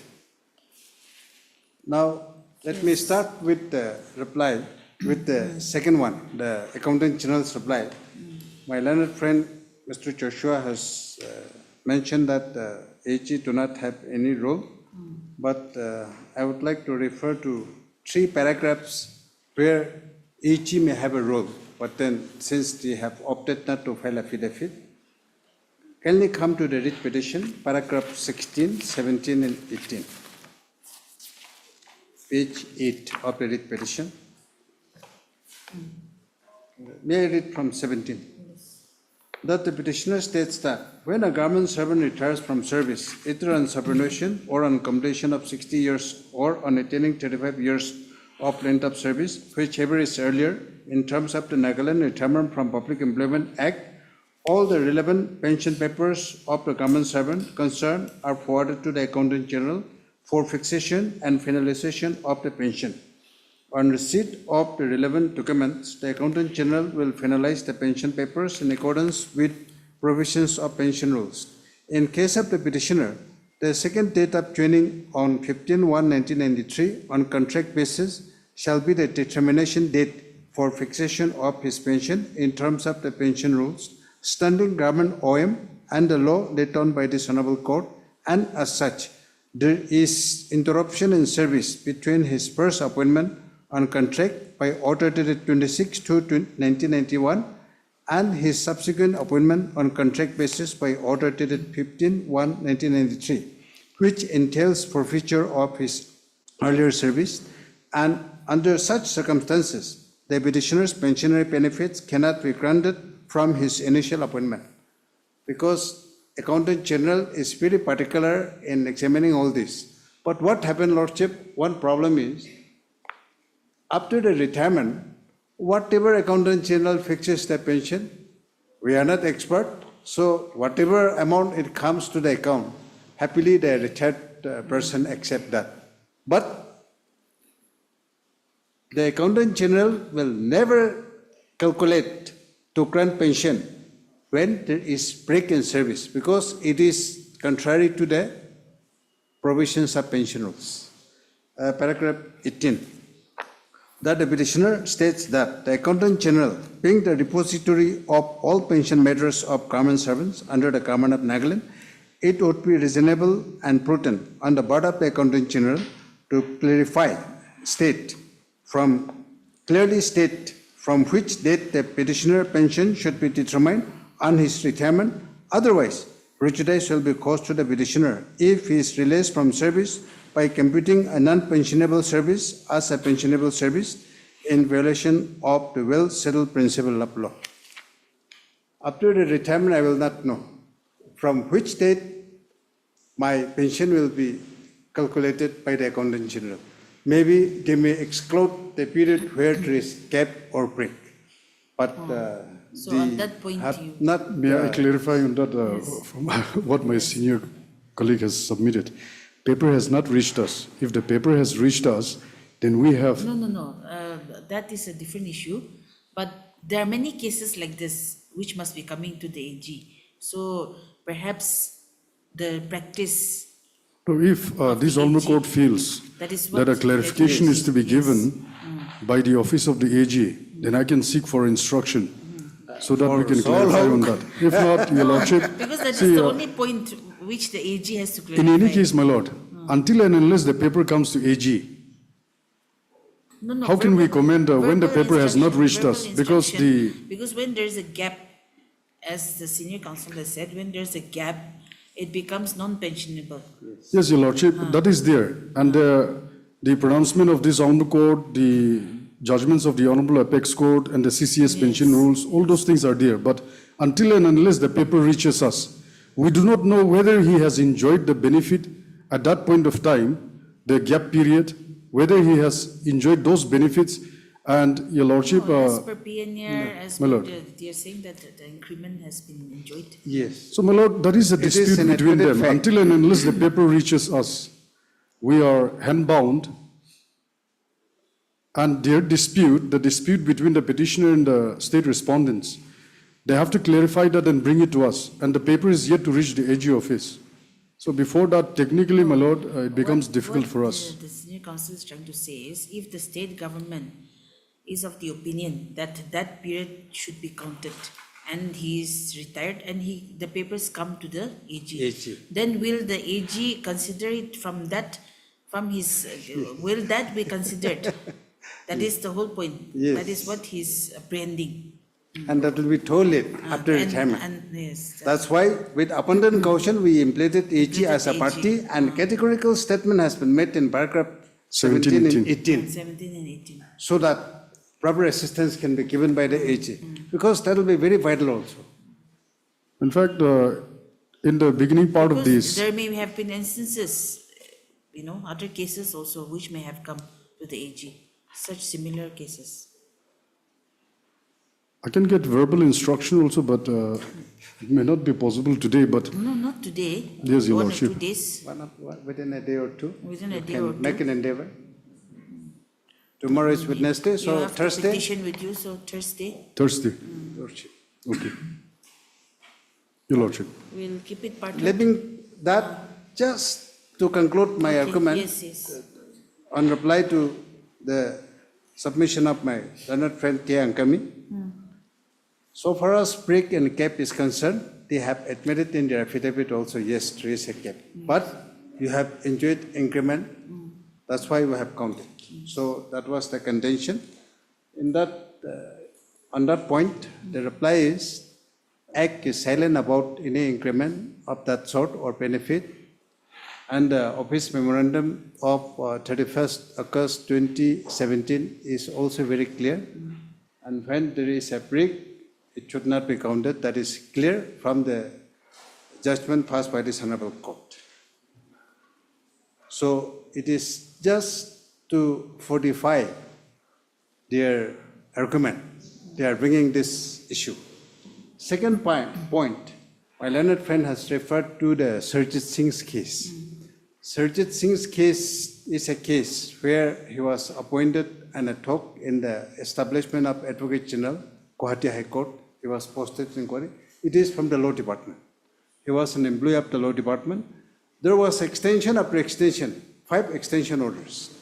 But in one of the extension orders, there was no date. Therefore, and no extension order could be shown. So, virtually, there was a gap. Basing on that, he filed a case that raised a break. But then the subsequent extension order, it clearly mentions that in continuation with the previous orders. And all the extension orders in continuation with the previous order is there. So the period which he wanted to exclude, after that period, there was another extension order which mentions about in continuation of the earlier order. But what is that earlier order could not be produced. That is why there is a gap. On that basis, he has constructed his case. But then this Honorable Court arrived to a finding that, look, in the last extension order also, there is a word that in continuation of the earlier extension order, so-and-so is extended. So there is continuous service. That is how the ratio has been laid down in Singh's case. There was no termination and culmination of service. There was no fresh appointment in respect of Sarjit Singh's case. In our case, the date, that is 1/12/1992, was the last date of extension. After that, also a word positively is mentioned in that order. It will not extend beyond 1/12/1992 positively. So positive cannot be negative. Positive can always be taken and accepted as positive. Therefore, in my case, it came to an end, which the government has also admitted. In case of Sarjit Singh, there was no fresh appointment. In my case, there was a fresh appointment again. Therefore, the facts and circumstances of Sarjit Singh's case and the present case is totally different. Therefore, the ratio relied by my learned friend in Sarjit Singh's case is not applicable in this present case. Now, lastly,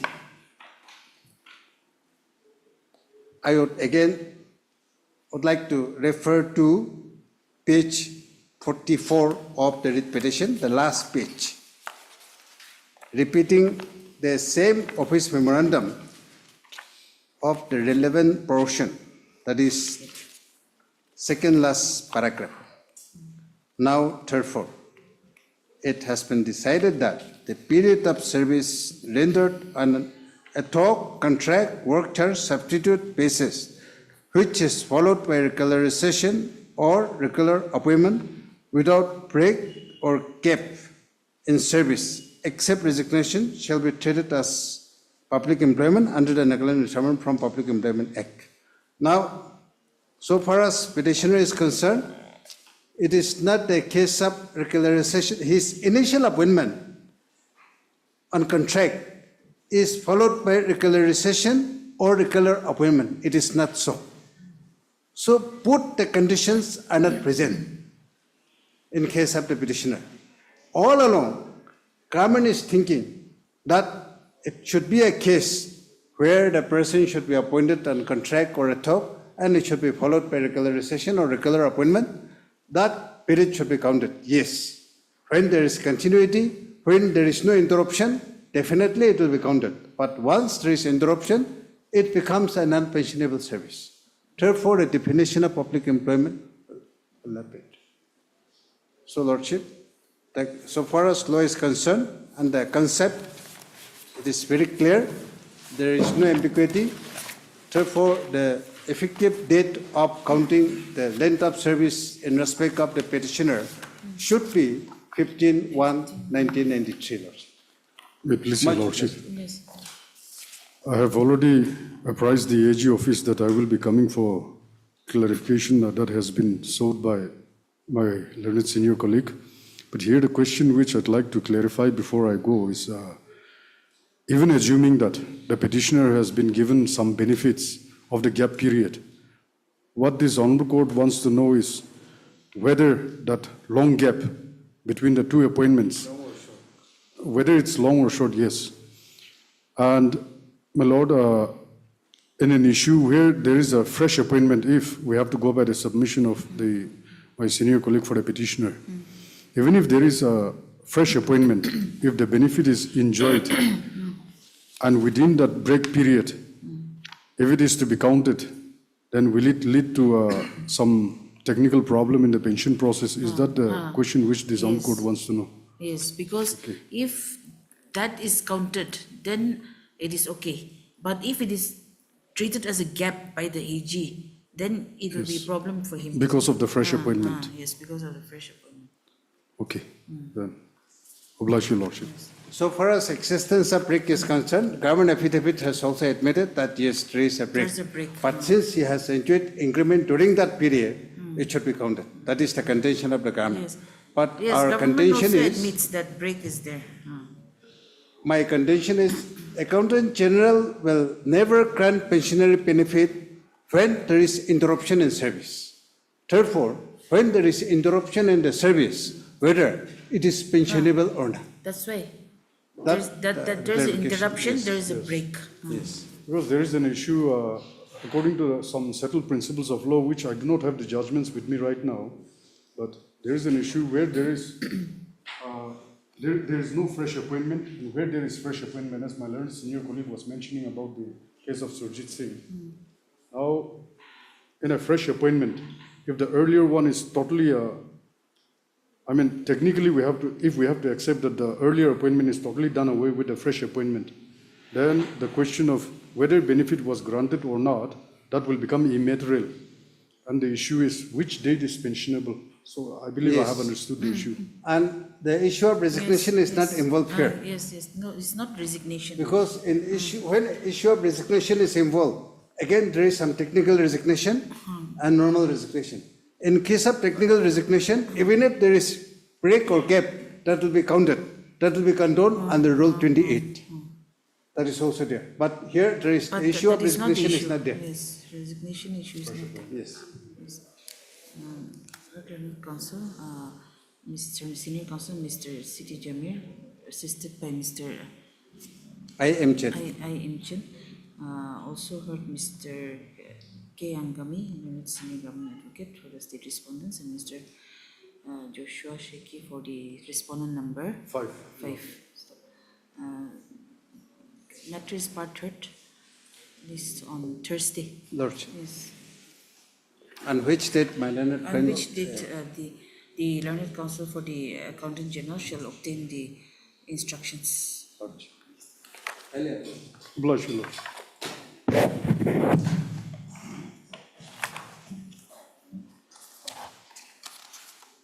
For admission from the supplementary cost list, item number 21.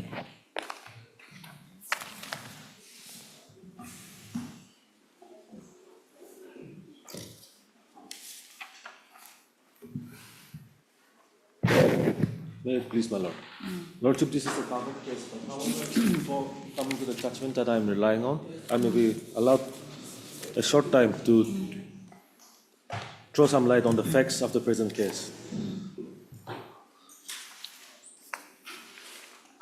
The facts, Lordship, in a nutshell, is that the petitioner and her husband, her family, they had a helper who was about 16 years at that point of time. Now,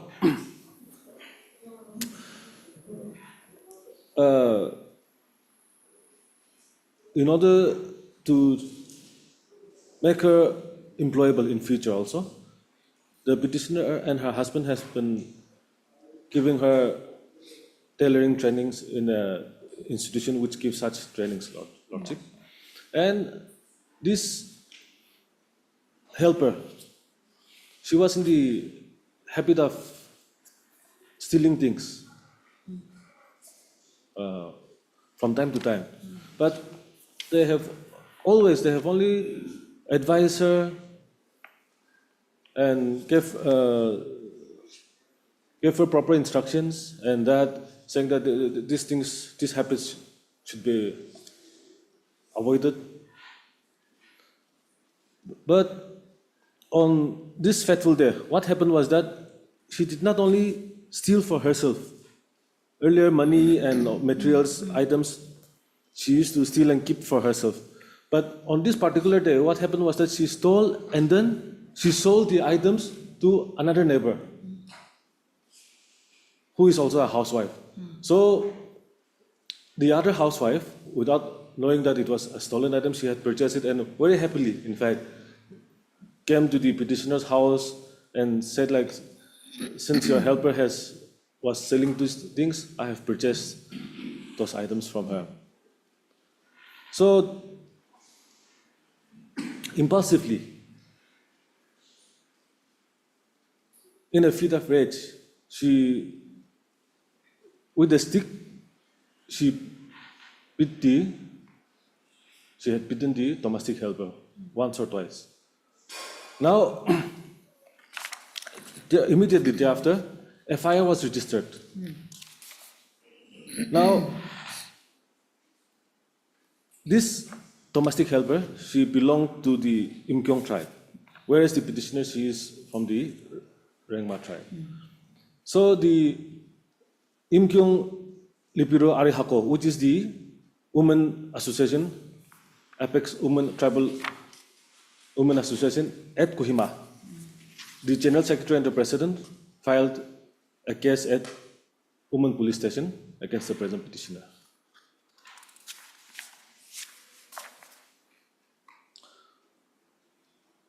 The petitioner was also repentant of her actions, and the Imkyong Lipido Arihako members and officers, as well as the petitioner's family, the victims, so-called victims' family, the petitioner's tribesmen, they had a meeting and a compromise was reached.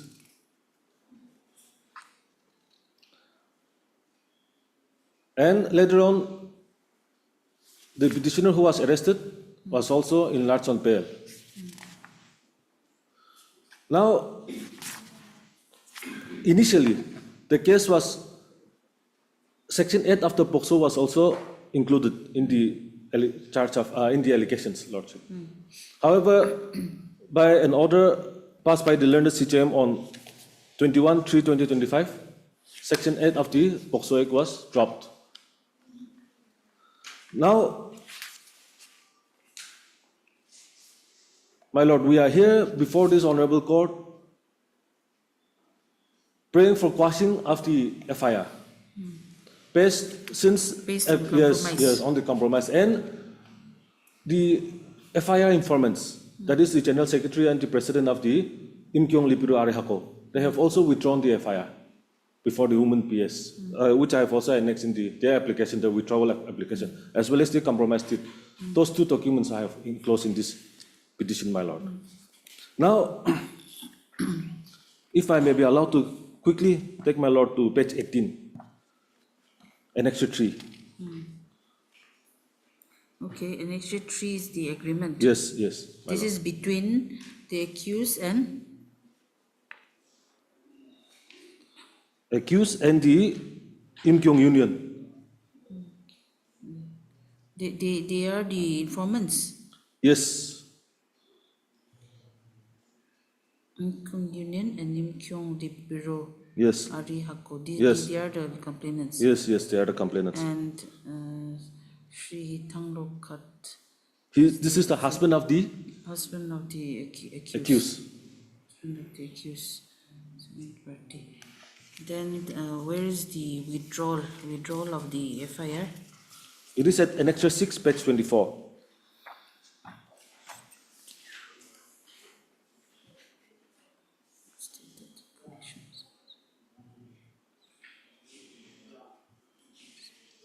So the same persons who have filed the FIR have withdrawn the FIR.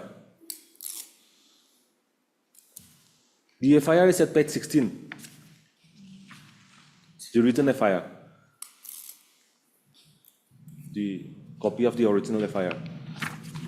It starts from Annexure 2, but the written copy is at page 16. At the bottom, if I may be allowed to read this FIR. With reference to the officer in charge, North PS Kohima, Nagaland, filing of FIR against child abuse under Juvenile Justice Act and POCSO Act. With reference to the subject mentioned above, we, the undersigned, would like to file a formal FIR against physical emotional abuse of the victim at Bayavu Colony, Kohima on so-and-so. Victim's details, so-and-so, so-and-so. Perpetrator's details, and we therefore request for swift action for protecting the victim and ensuring strict legal action against the perpetrators. So, the President and the General Secretary and the Vice President.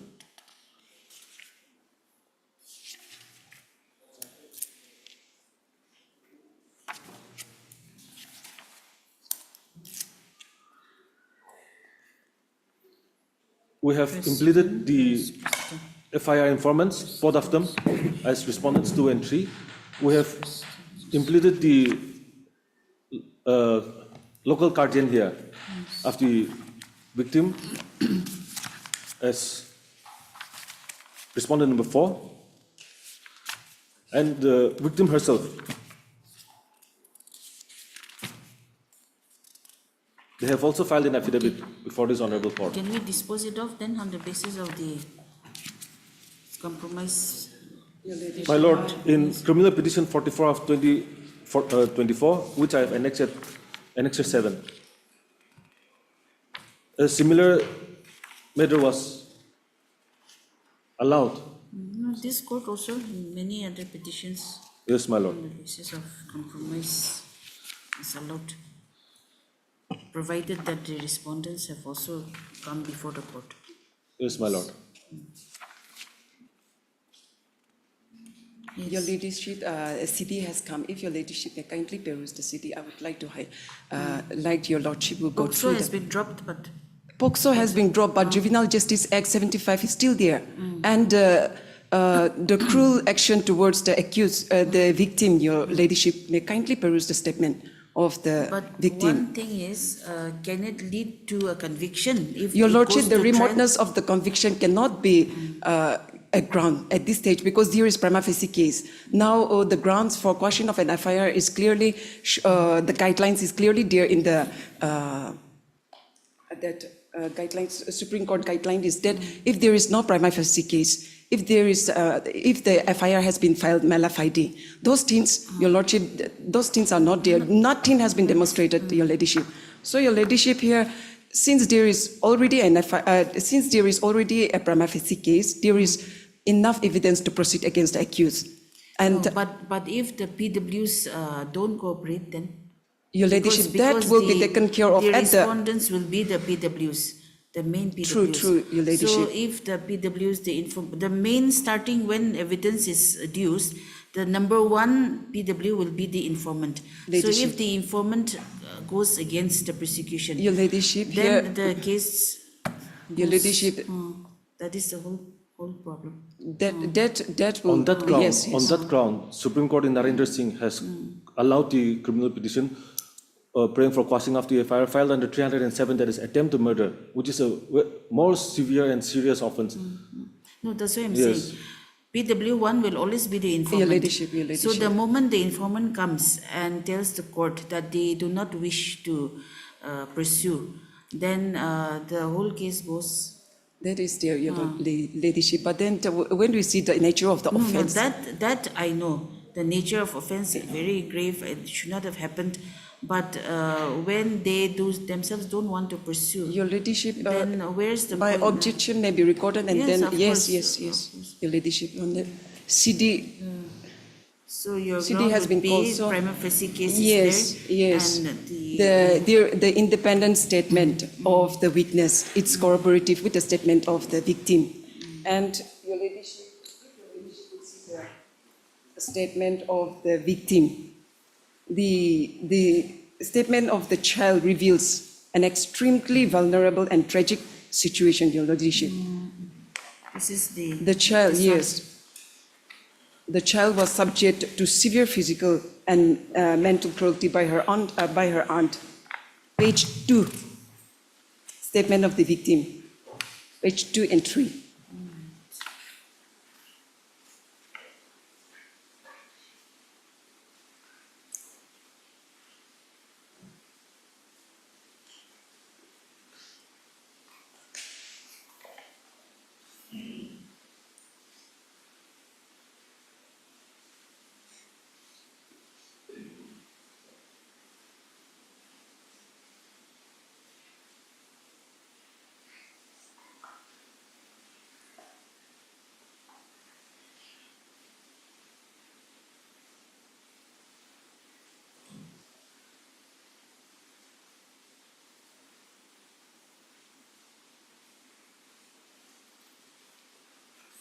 And the statement of the independent witness is at page 17 and 18.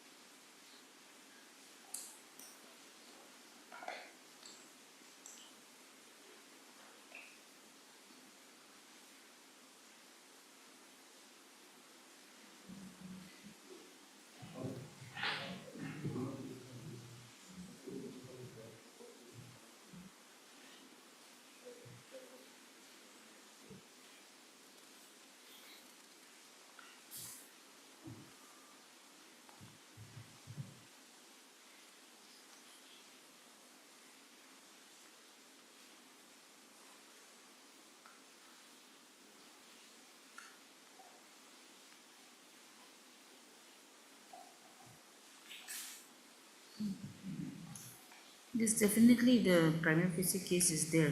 Your But the Ladyship. problem in a criminal case is this is not like a civil case where damages or compensation can be awarded. Ladyship. In a criminal case, you know better. It has to go strictly by proof beyond reasonable doubt. And when the informant, complainant does not cooperate to the prosecution, then what can the court do? That I'll leave it to Your Lordship. I'll Lordship, record your objection. Yes. Yes. Lordship, Yes. for the private response, 2 to 5, Yes, including the 2 to victim 5. herself. Your Lordship, this is one independent case of extensive emotional outburst. It is not a continuing offense. It was this incident. It's just one single incident. The beating, of course, was very If severe. that's the It case, was they very should not take the severe. police for a ride. It was very Yes. severe, but the only problem before this court is now, if the complainant does not wish to Wish, pursue, yes. then what Yes, can the Your court Lordship. do? Okay, we'll dispose it. Lordship, I may be allowed to kindly Yeah. Okay. rely on. No, we are allowing it. The court Yes, is yes, allowing yes, it. yes. But the judgment I'm relying on may kindly be. It's okay, it's okay. There are Lord. many judgments, and this court also has passed many orders on this. My lord, my lord, allegations. my lord. I'll just keep this for some time. Okay. Heard counsel, Mr. Santiago for the petitioner. as well as Mr. Pokim Yadan for respondent number 225. 225 and Ms. Esmiri Leonard PP for the state respondents. The matters disposed. I'll just dictate in the chamber. Yes. Much obliged.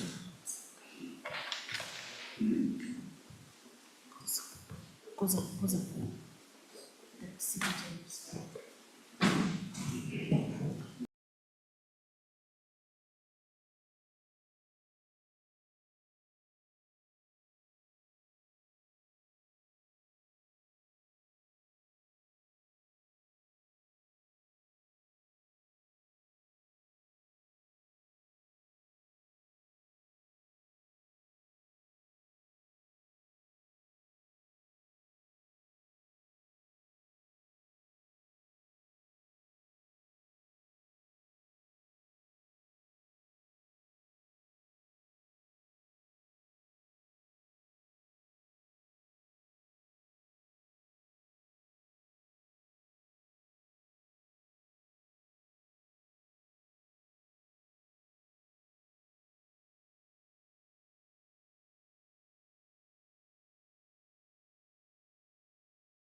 for admission from the supplementary course list. Item number 22.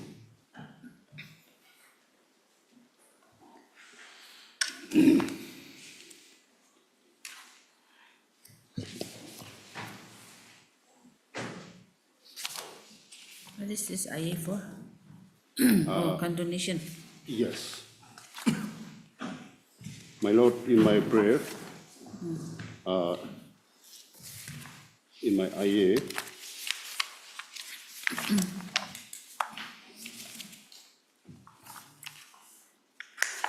in my para 4, page 4,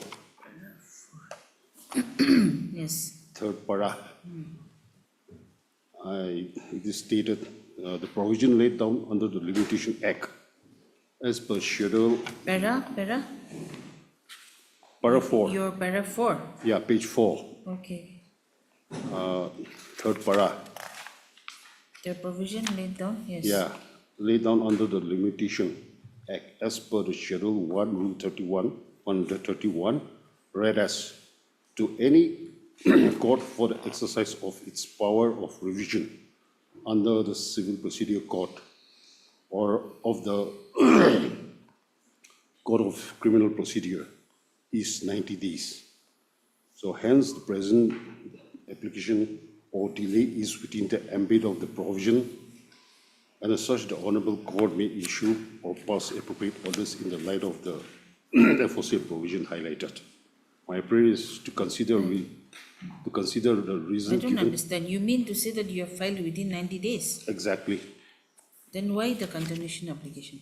Actually, in the previous, it was filed as condonation, but I was not aware that it was within the ambit.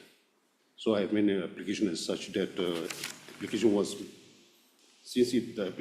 made under Section 5 of the Limitation Act, but after learning to know that it was within the ambit, my prayer was that.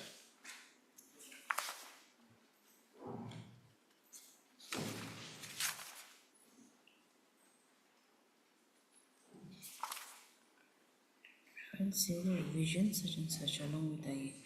In the request was spread in the request was found because subsequently withdrawn to law. Continuous process when the impugn order did it in case. When was the impugn order passed? The first impugn order was passed on dated 5/7/2022.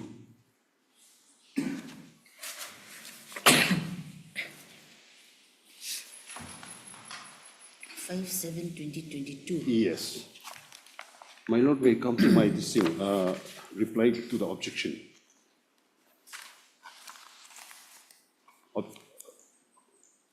Opposite party have filed an objection. I have made a reply to the objection. So that is in page 3. Page 3, para 4. Yeah, I read out. Yes. That with regard to para 4 of the objection filed by the opposite party, the applicant herein state that in relation to the Civil Revision 11 of 2022, the impugn order of the DB Court was passed on 5/7/2022, and as such, the Civil Revision number 11/2022 was filed on 14/9/2022, was within the ambit of 90 days, and thereafter, in the process, liberty was sought to withdraw and file afresh by order dated 26/2023.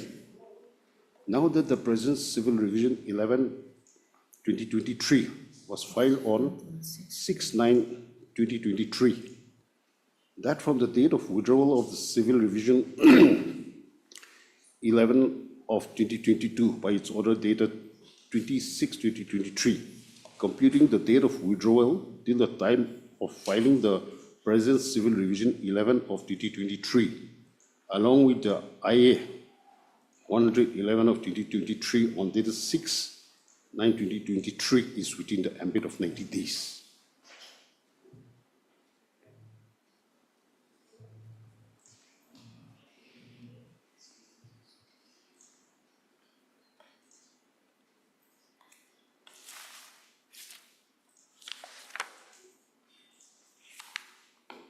So the provision laid down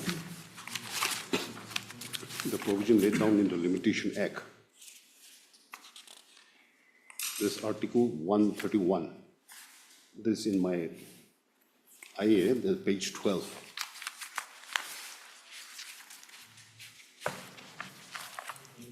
IA page 12.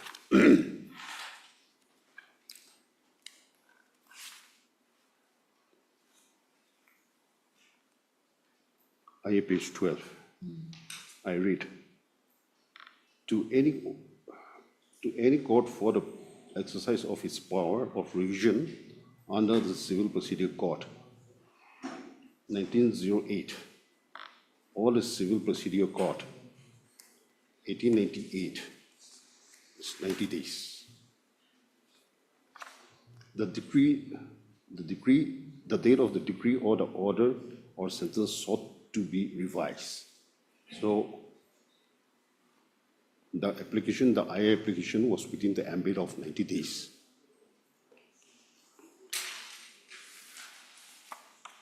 No, in between there seems to be some withdrawal and then liberty to file afresh. Yeah, that is in relation, the first one in Civil Revision 11 of 2022.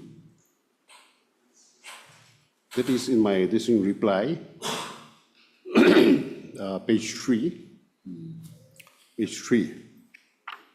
So the impugn order of the DB court, that was made on dated 5/7/2022. No, first you tell me, 5/7/22 was the DB's court order. Yes, that is then the impugn Civil order. Revision 11 of 22 was filed when?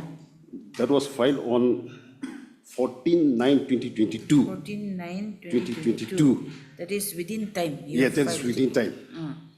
So then after that, I subsequently withdraw the Civil Revision 11 of Civil 2022. Revision 11 was withdrawn. Yes, that was withdrawn on Revision withdrawn when? on 26/2023.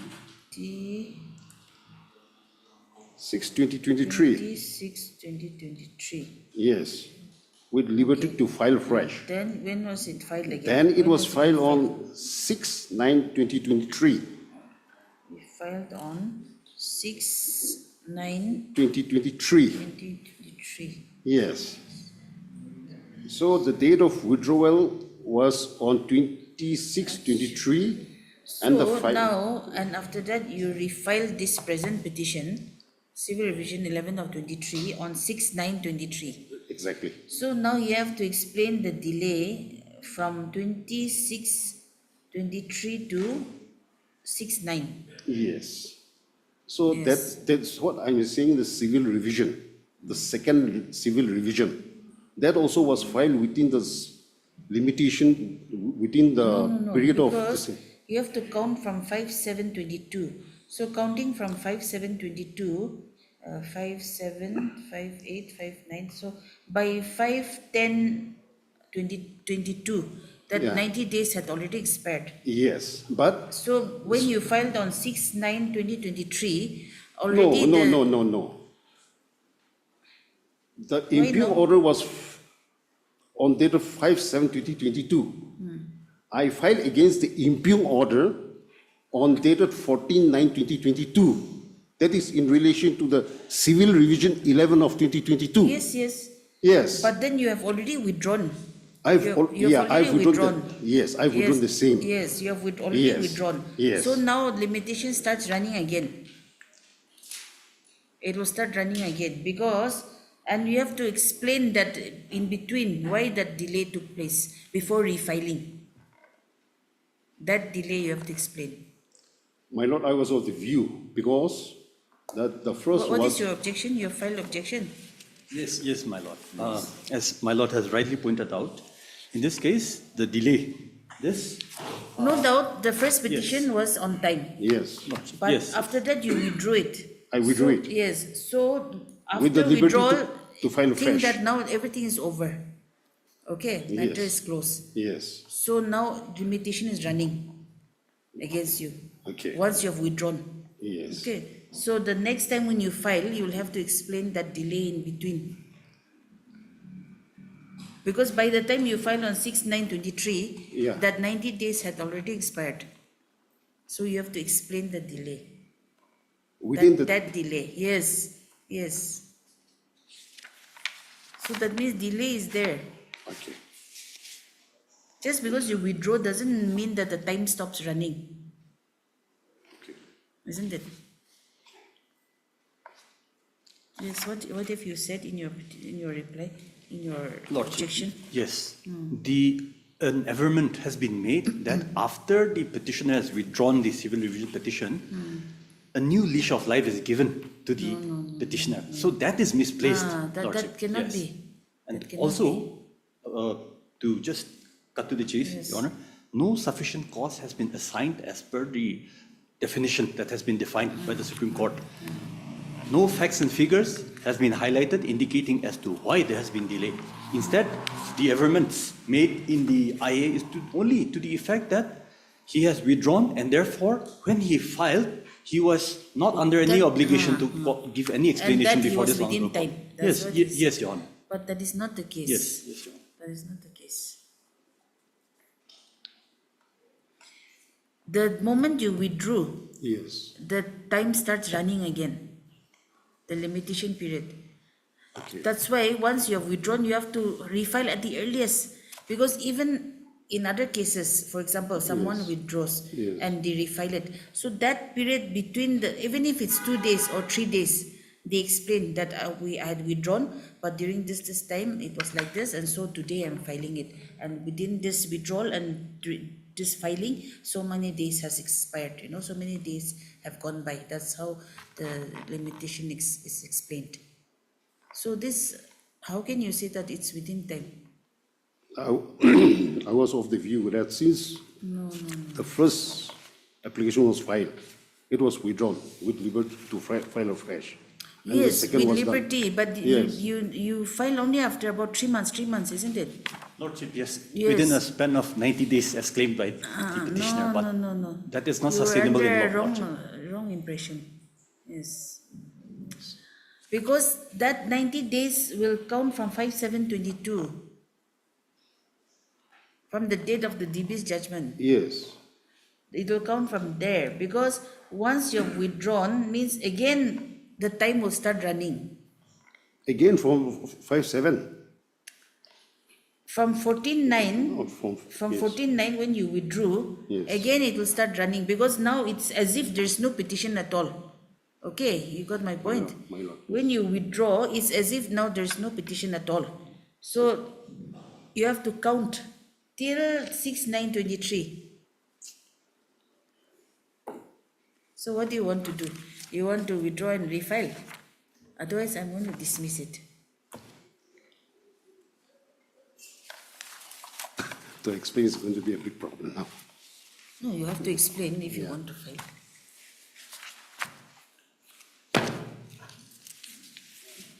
Lordship can dismiss it Dismiss. because it's going to be difficult to explain.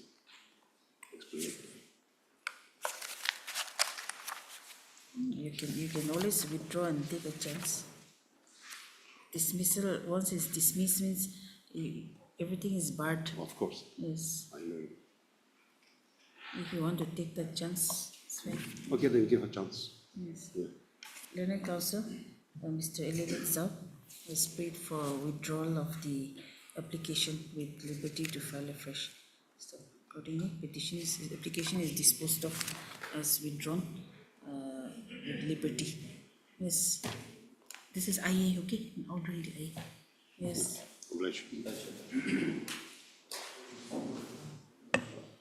For orders, item number 11.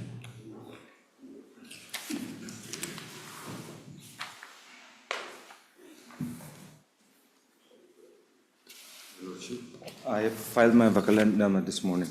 I'm appearing for respondents number 2 and 3. On the last date, my lord, scanned copies of the records from the trial court was called for. The PP was requested to obtain the same. Lordship, I'm yet to receive the scan. Okay. Scan copy of CD or the Scan copy of the records? Yes, trial has already proceeded. Then if it's recourse, then we'll have to tell the registry, we have to direct the registry. My lord, Yes. my lord. Because it has to be called from the court now. Yes, isn't my it? lord. Learned Counsel, Mr. Hokkien has submitted that he has received instructions to appear on behalf of respondent 2 and 3. 2 and 3 and prays for some time to, you have filed your power? Yes, Your Lordship, I filed it this morning. And that he has filed his Vakalat Nama today. And prays for how much time? Lordship, if it can be listed next Tuesday, because the No, exam. I'm just asking if they want to file any. Your Lordship, we do not wish to file any objection or affidavit on at this point of time. Has filed his Vakalat Nama today, no? So, the trial court records have not been received. So accordingly, the registry is directed to call for the scanned copies of the trial court records from the court of Special Judge Pokso. Yes. Special Kohima. Judge Pokso, Kohima, Nagaland, and fix the matter. When? If it can be on Tuesday, my lord. No, that is too soon. My lord, because here there is no stay and examination of the accused. It's fixed on 26th of this month. So let it come on 25th. 25th.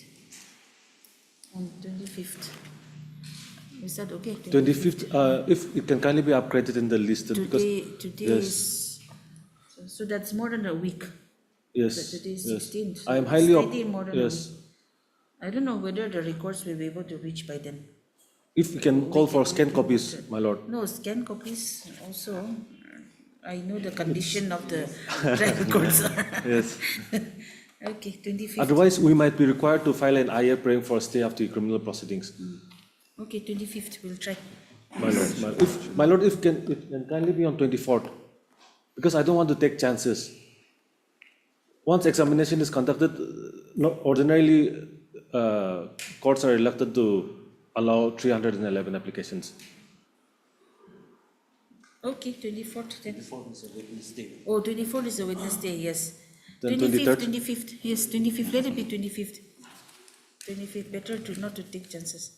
25th. My lord, then. Because it may be difficult for the lower court to My lord, send. I understand. My lord, then if it can kindly be listed as admission, first item admission on 25th. It is still, it's in the admission column, Yes, isn't it? yes. It's in the order. It's in the order. Yes. Okay, okay. List in the admission column, okay. As first item in the admission column. No, that we won't say. And learned PP, Mr. V. Zimomi is present, record his presence also. Yes. Much obliged. For orders, item number 12.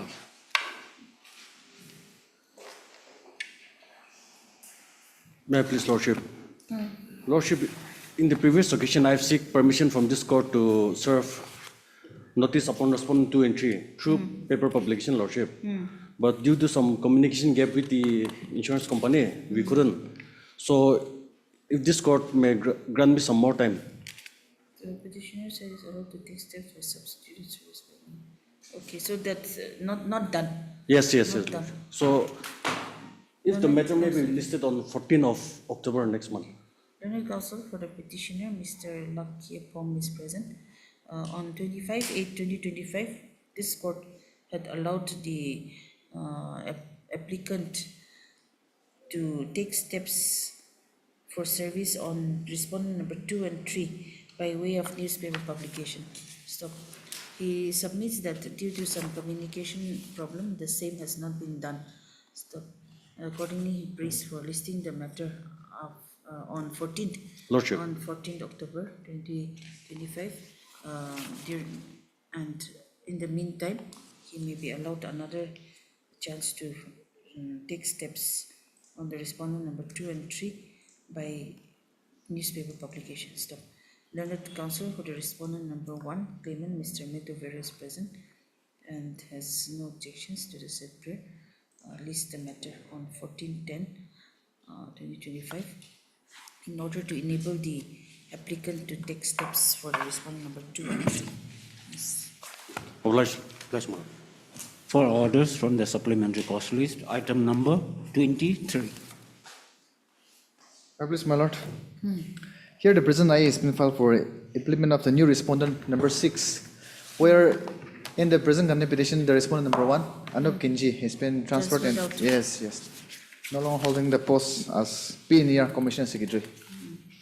So this IA has been filed for implement of the new incumbent, that is Shri Muhammad Ali Shihab, as Commissioner Secretary.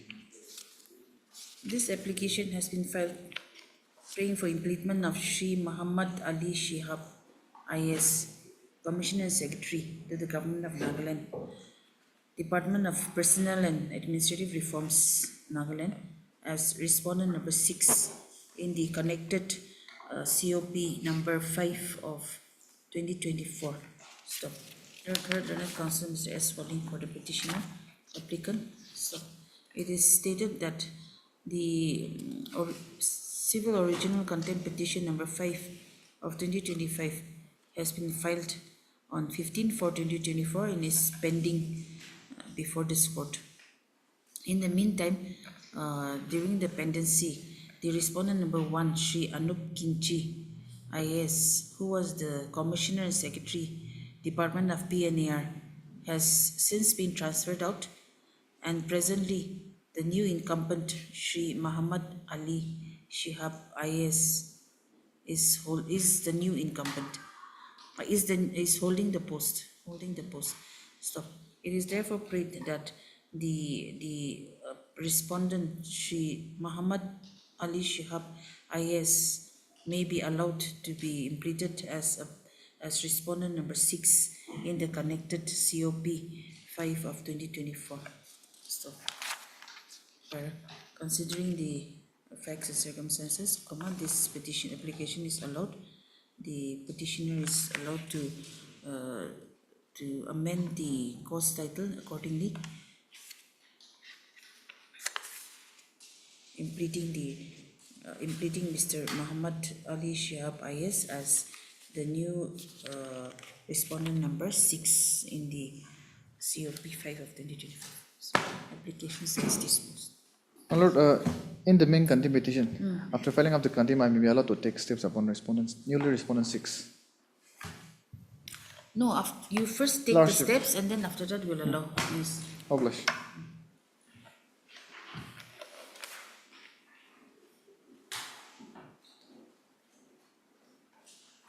Bye-bye.